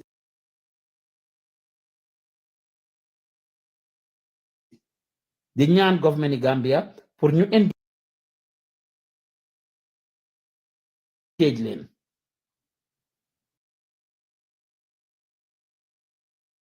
pour ñu engage leen toog leen ngeen waxtaan. In fact su ma toogee gis different states, the local governments in the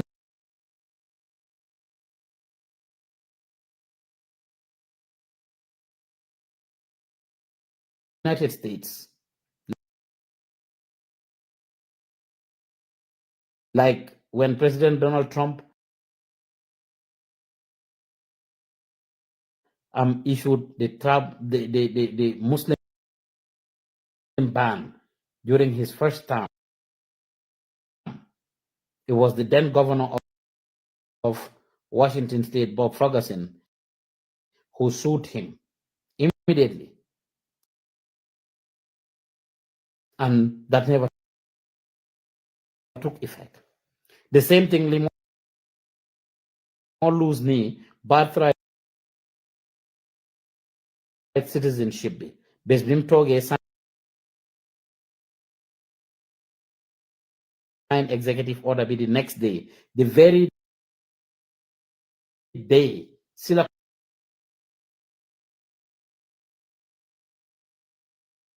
State of Washington, together with 12 other partners, counterparts,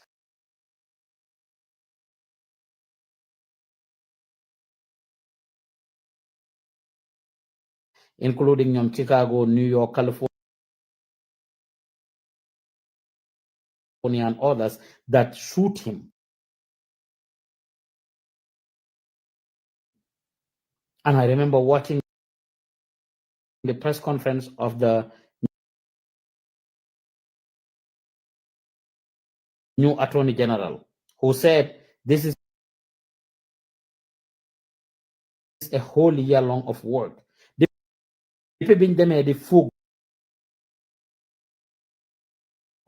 anticipate President Donald Trump that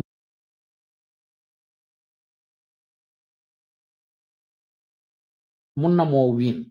Start they prepared all their briefs.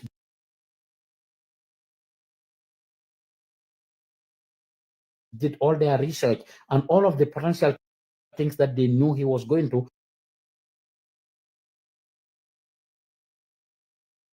and the things that he campaigned on, especially with his Project 25 bi nga xam ne guy moom lañ doon liggéey, which he denied involvement with or being a part of. Guy xool ko yépp toppatoo ko si saasi ñu jël ko binda seen def seen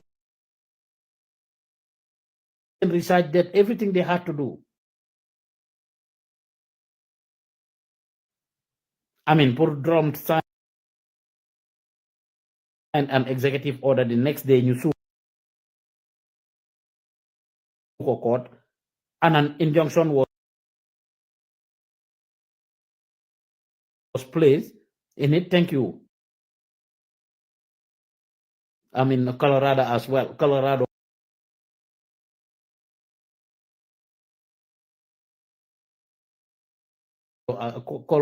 as well.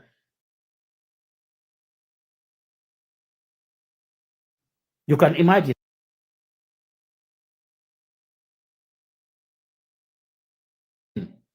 They were prepared.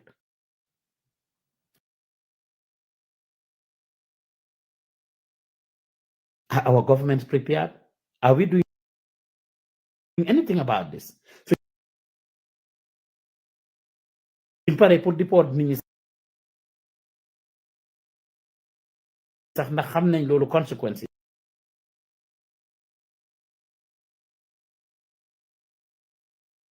Are we doing anything? Have you guys prepared anything? Are you ready to receive them?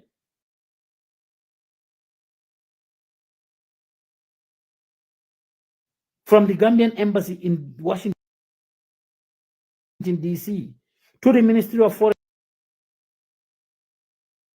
Affairs, to the government as a whole. Different stakeholders. This should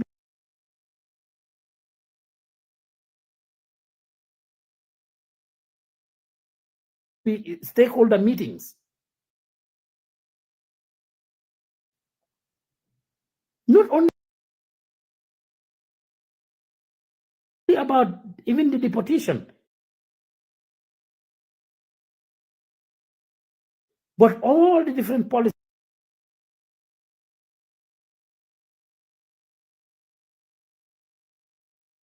yi nga xam ne am nañ ko.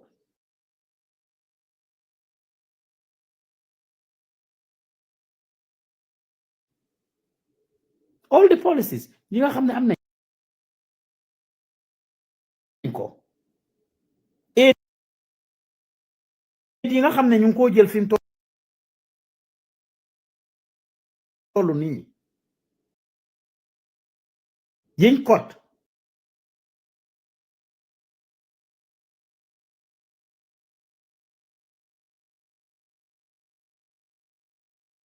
The Gambia government was benefiting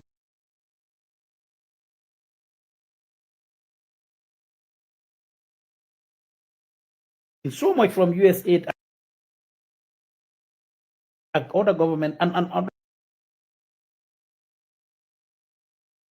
other US government packages. And other US government packages.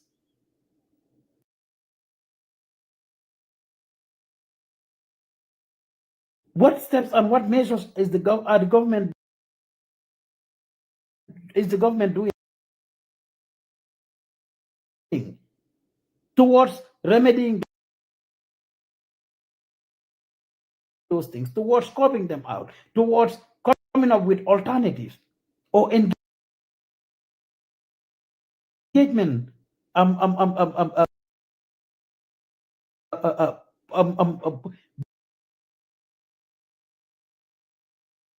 bullet points and positions and things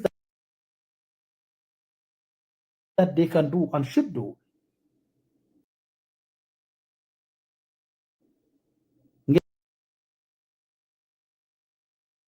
Can imagine the impact of USAID.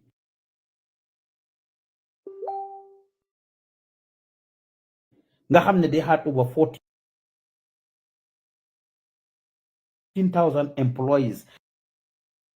Donald Trump downsized ñooñu to less than 300 employees, 200 something, I forgot the exact figure, from 14,000 employees to 200 and less than 300 employees. Less than 300 employees.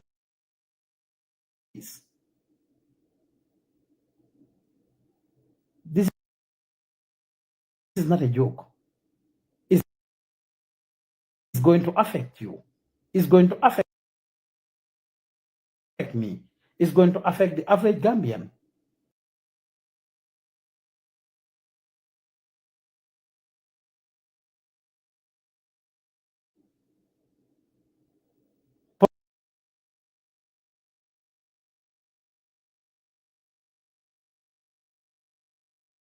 Projects yi ngeen commencé woon whether si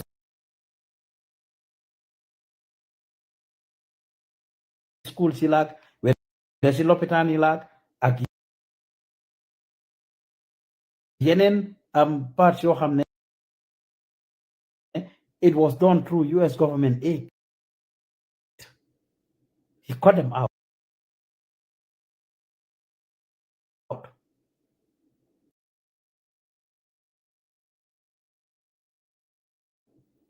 International organisation si America génn yëpp dafa affect Gambia factually.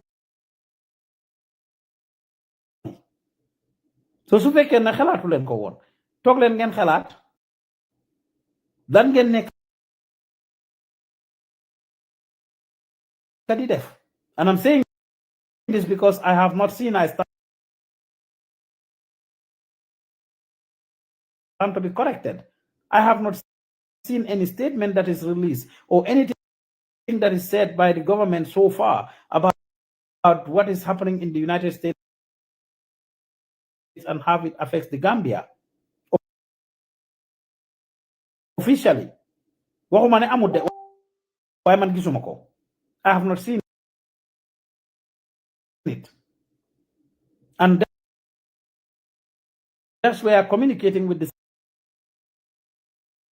citizens come in. That's where communicating with the citizens come in. I just met an official the other day, a few days ago again, ñuy waxtaan, and basically the person was blaming the media for, giving an opportunity to disgruntled people always, whether teachers yi ñoo mer bugga dox ñaxtu pour wane seen grievance ñun ñu ala jox leen platform guy organize press conference or ñu invite leen interview leen ñu wax whether students yi la whether liggéeykat yi lopitaan yi la whether any other institution or entity boo xam ne ñi fa nekk they are not happy with the conditions and they demand better pay, better wages, better employment conditions, and other things. Their rights are given, which is important. Then the person had an issue and wants to blame the media for doing that. Then you know they create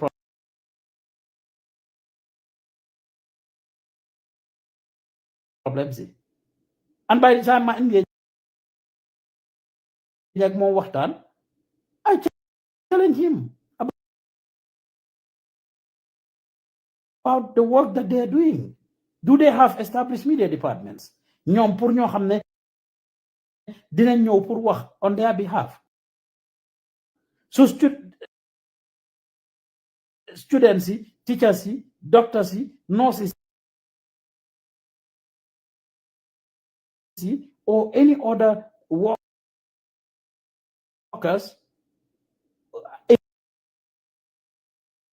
in any institution decide to establish their grievance or share their grievances with the community, with the world. ñun ñu capture loolu. We want to come to you and get your side of the story. ngeen bañ a wax ak ñun ngeen mettil ko. You give us the running around. suñ demee nag ba ñële wax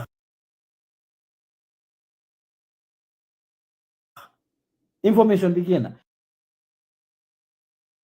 ñu door a ñoo def damage control ñoo ne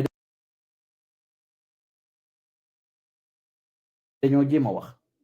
Like with this conversation that I'm having here, I wish I was given the opportunity to come and share some of these things that I'm saying here.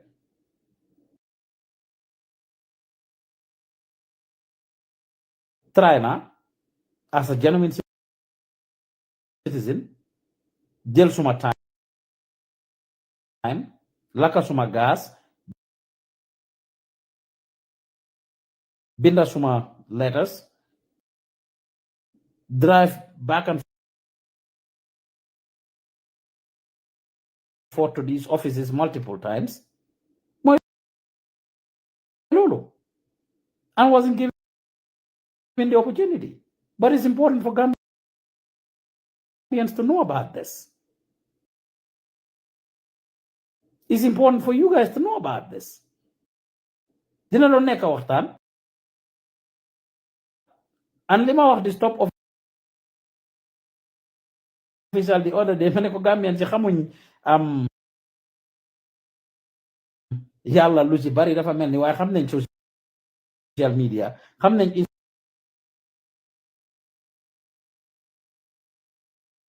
powers and xam nañ what it can do su génnee social media ba nit ñi criticize benn ñaar li fi nii rek wax leen rek ci saa si ñu jéem a jël ay jéego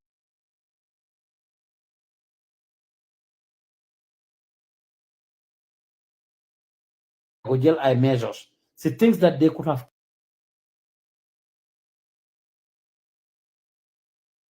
avoided. A lot of time damage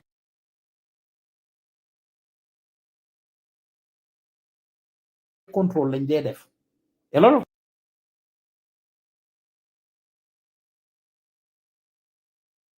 time damage control lañ dee def and not actually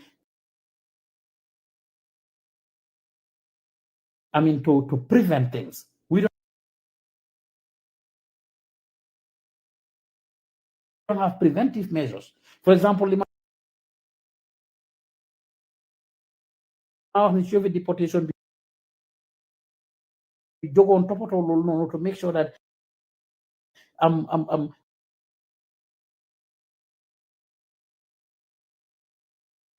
put nañ measures in place. Try nañ kisi nañ gestu nañ come up nañ with contingent measures and emergency measures nga xam ne ok suñ ne dañoo deport lan ak lan la ñoo use pour make sure ne mooy nekk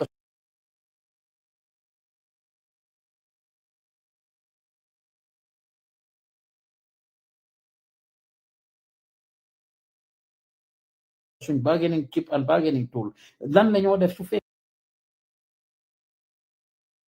ne mujjee ne ñoo soxsi ne dañoo deport nit ñi suñ ne ñi ay criminals lan la ñoo def ok can we educate our people ci boppam can we release statements. In fact,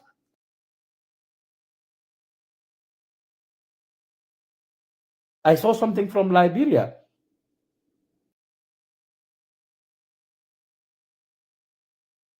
The Liberian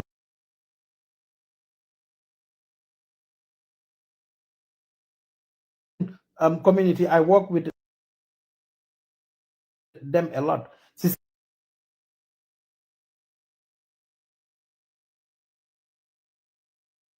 groups I saw them share a post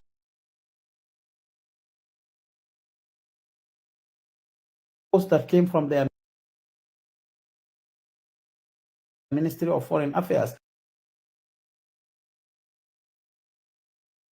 about, what the Liberian government is doing, especially about the foreign policy and things that are happening.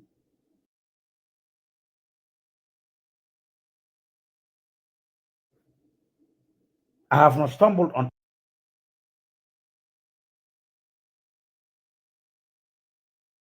any.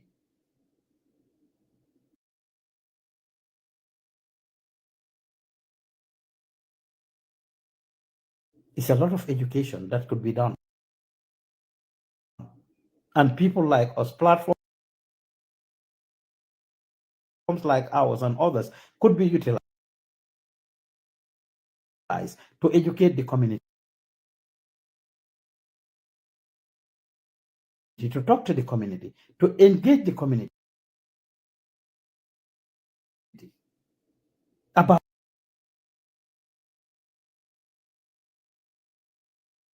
li nga xam ne moo leen a njëriñ, about liñ war a def, about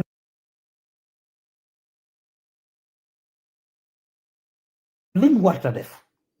You tell your citizens about their rights, but also their responsibilities.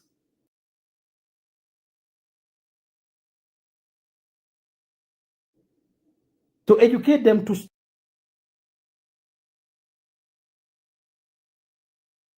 stop engaging in any type of criminal activities. Su fekkee ne ñu ngi bitim réew, surtout suñ buggee ngeen jàppale leen, loolu ku ko def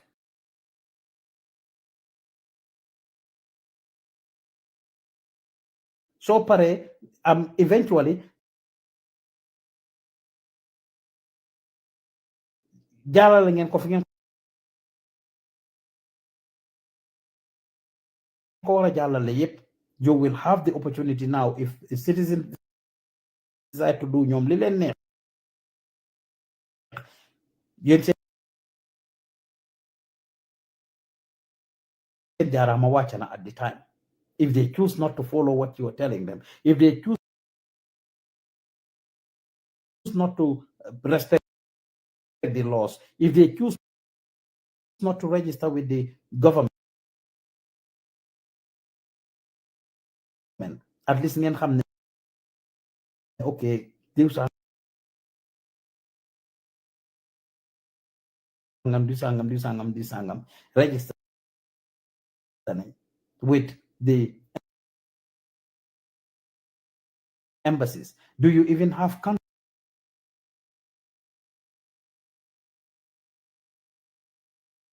counselors, active counselors lala wax de, honorary counsels,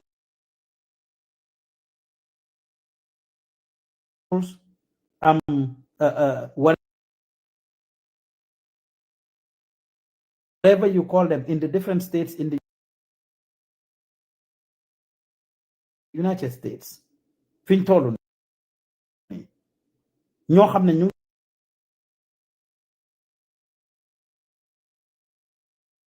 ngi active, ñoo xam ne ñu ngi liggéey, ñoo xam ne ñu ngi function. You make people go through that diplomatic process,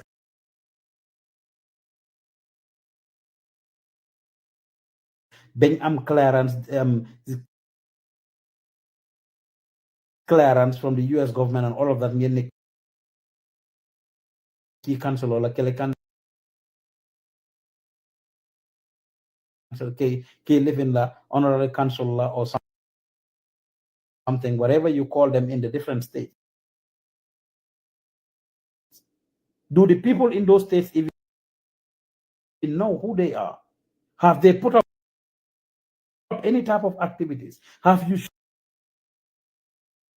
showed up to any of these places pour engage with the citizens, with the ordinary citizens at these places? Pour waxtaan ak ñoom seet lan mooy seen problems. Is the Gambian embassy going from state to state to meet with the Gambians there, besides on special occasions she use opportunity pour ñëw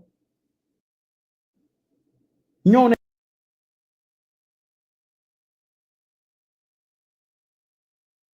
benn Gambian bu fi am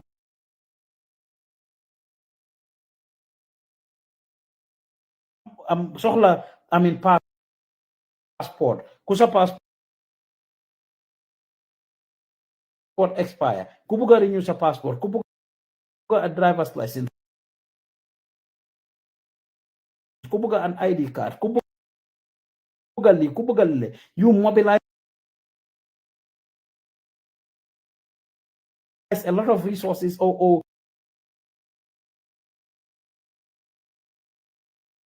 stakeholders from the Gambia government to come and have a one-stop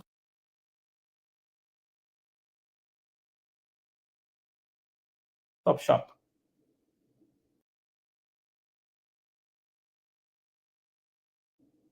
Where you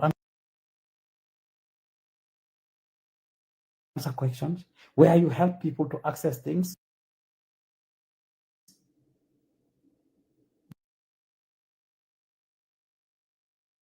You engage with the citizens. And when the Central Bank of the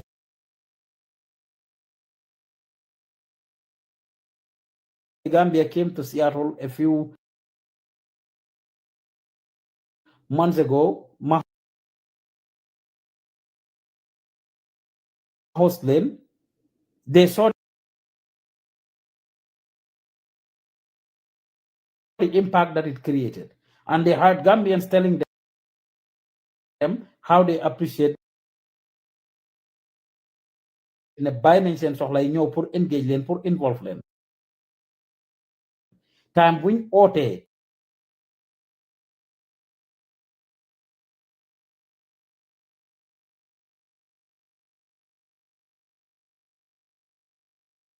te mu nekk lu genuine Gambien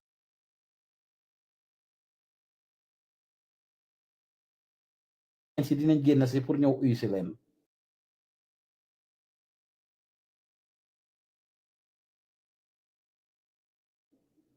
when TRRC came and it was the TRRC, I remember how successful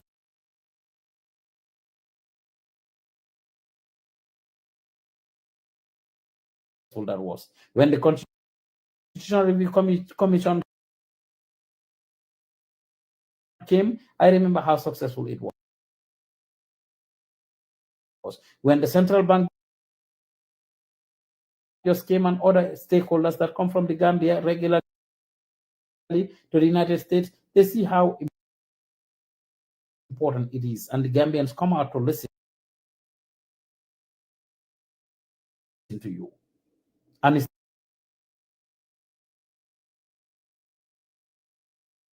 not too late.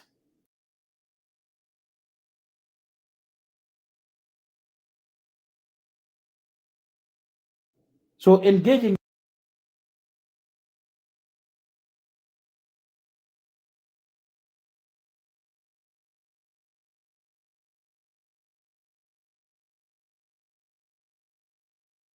utilizing the right platforms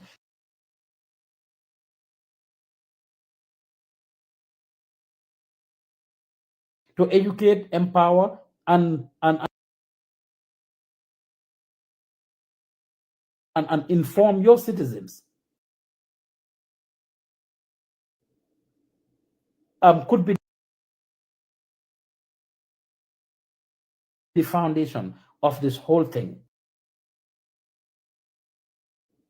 Xamal leen liñ war a xam. And we will be happy to work with you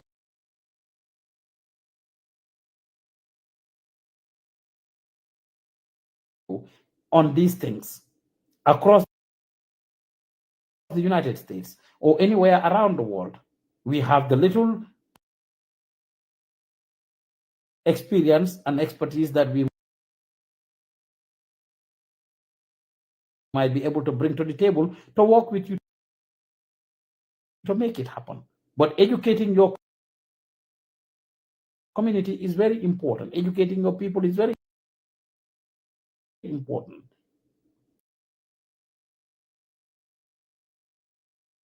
Sometimes not about who you know and not what you know, not who can deliver and what you can do and who can bring what to the table, and not and it could be about cutting corners versus the person who knows what to do. And li yeb du dox.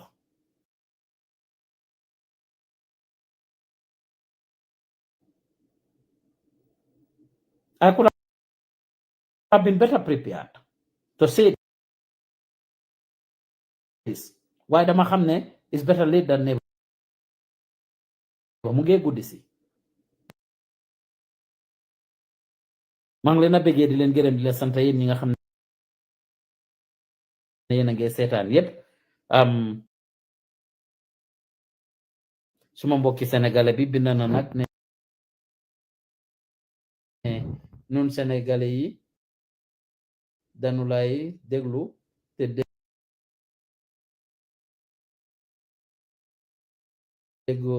dégguñ angale di ñu bàyyi xel ci wolof bi jërëjëf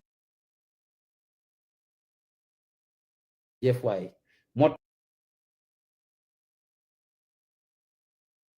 tax ma wax ci wolof Muntaga Silla loolu tax ma wax ci wolof gannaaw yéen ak may déglu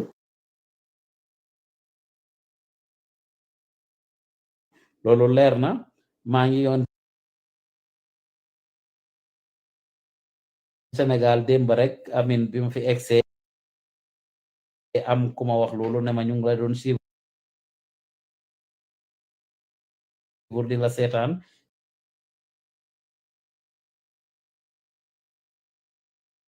a couple of places ne independence bi nga xam ne mi ngi ko doon cover sax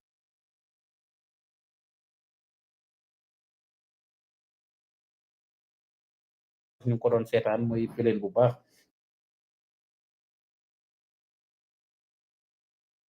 suma sista Aji Sey Gay nuyu naa la Cissé Jibril mu ne Jammeh was a great leader and he helped lots of the Gambians. He loved the Gambians. Jërëjëf loolu de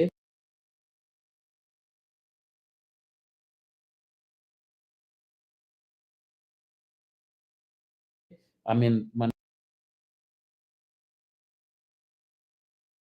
gis naa ko ci li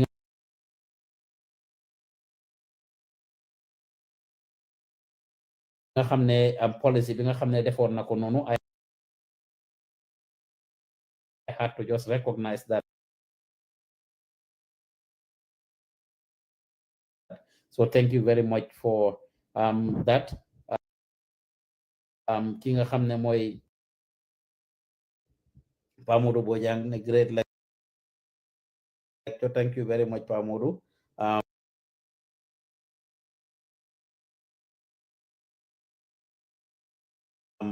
Lamin Binja on Pa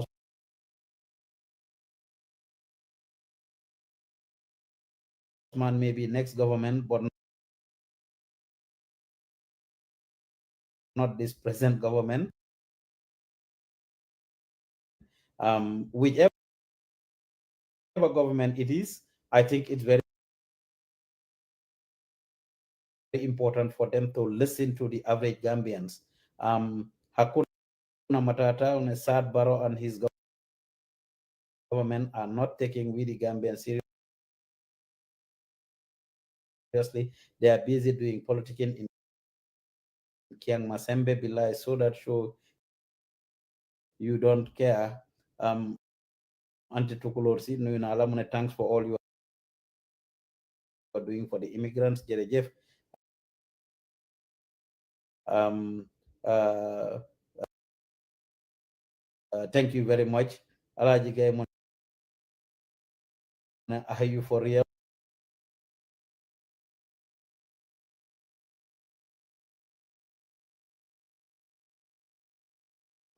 Oh my God, that's too low for him to say.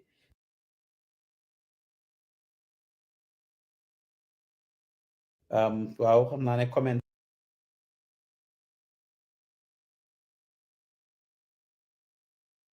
Bobu mu ngi ñëwoon ci bi may wax ci affaire Modou Sabally, and that's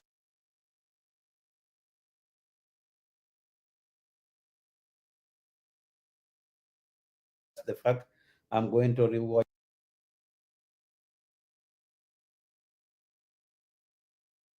the interview. Wow.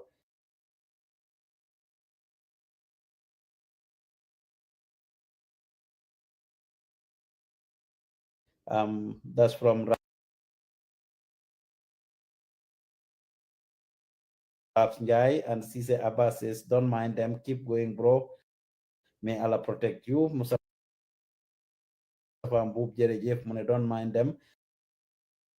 That Gambian government is useless, but don't worry, Jammeh will be back for them.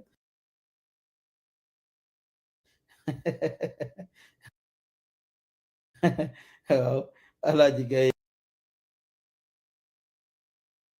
I mean, again, wallahi, I applaud for the good job you are doing for the past years. Wallahi, Mustafa Mbuma, you've always been representing Gambia. Don't mind those foolish and useless government officials. Wa Banjulnga, Jerejef Mustambub, I mean, and everybody that is watching, thank you all. Nebanju race you right. Alaji guys said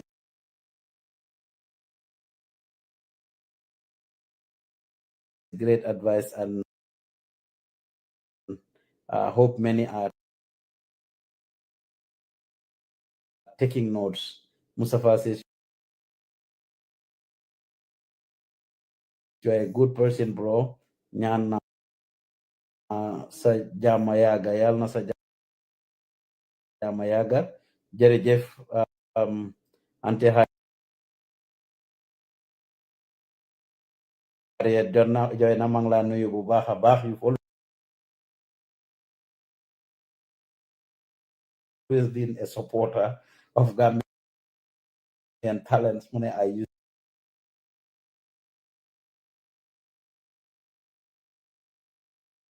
used to teach at Farafenni Technical Secondary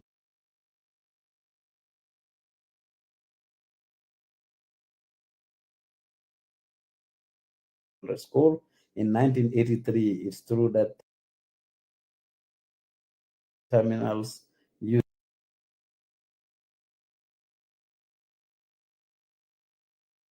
to be very busy. Jerejef said Allah the anti Harriet I mean how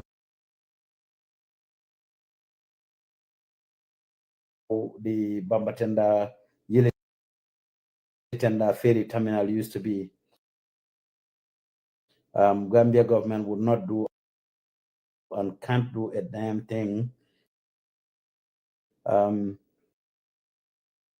Gidomba,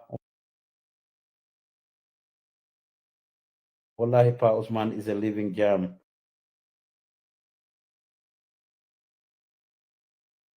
This is the type of person our country needs. Thank you, brother. Binta Sonko say thank you so much, dear brother. Katim Toure say definitely, Pa Usman, you are a legend, honestly. Thank you all. Ñu ngi bëggee bu baax a baax. Your words always inspire we the young ones.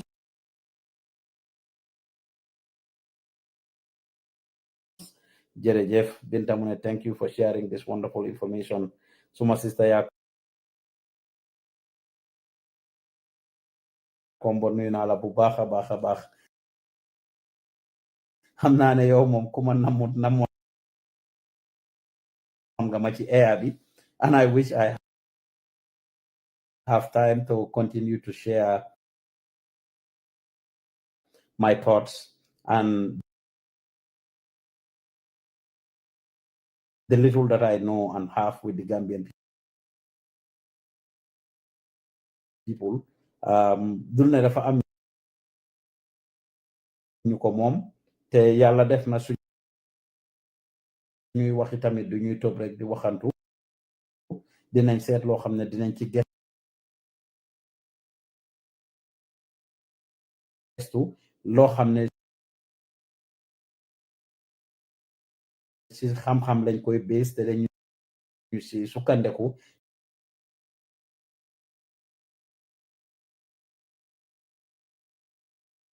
te képp ku ko dégg tamit pour nga teggi ko du nekk loo xam ne lu yomba la. Xamal naa ko sama boppa ndax suñ dëkka looloo fa bari ñuy génn di wax, ñuy génn di defeen rek te ku wax ñu gom li nga wax te ñuy wax ñu ci bari yàlla def na xamuñ li ñuy wax, wala dañuy wax waxi propaganda wala wax doo xam ne am lu nit ñi bugg a dégg la rek. waaye kuy wax dëgga ku ne nit ñi suñ ko déggee dañ ko xam te man xam naa ne loolu ñu ngi cee góorgóorlu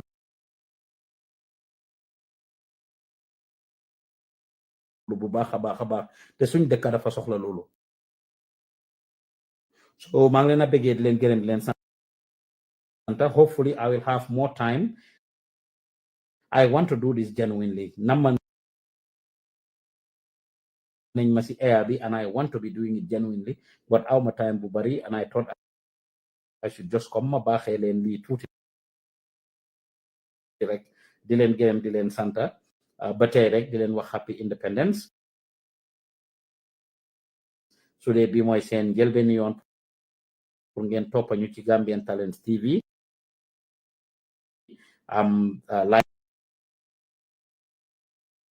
like leen suñ page bi ci Facebook, ngeen subscribe to the YouTube channel for more information about luy xew. maa ngi leen a bëggee leen gërëm leen sant. su ngeen gisee seen bopp ci vidéo bi wala li ma ci wax muy loo xam ne njëriñ na la wala njëriñ keneen, share ko nga partagé ko, su ko defee askan bi jëriñu si. xamuloo kan laa njëriñ tey ak ëllëg, waaye Gambien si nekk di indi US ñu ngi toog ci nen te jaaxle am na bu baax a baax te it's not different than a lot of countries I know.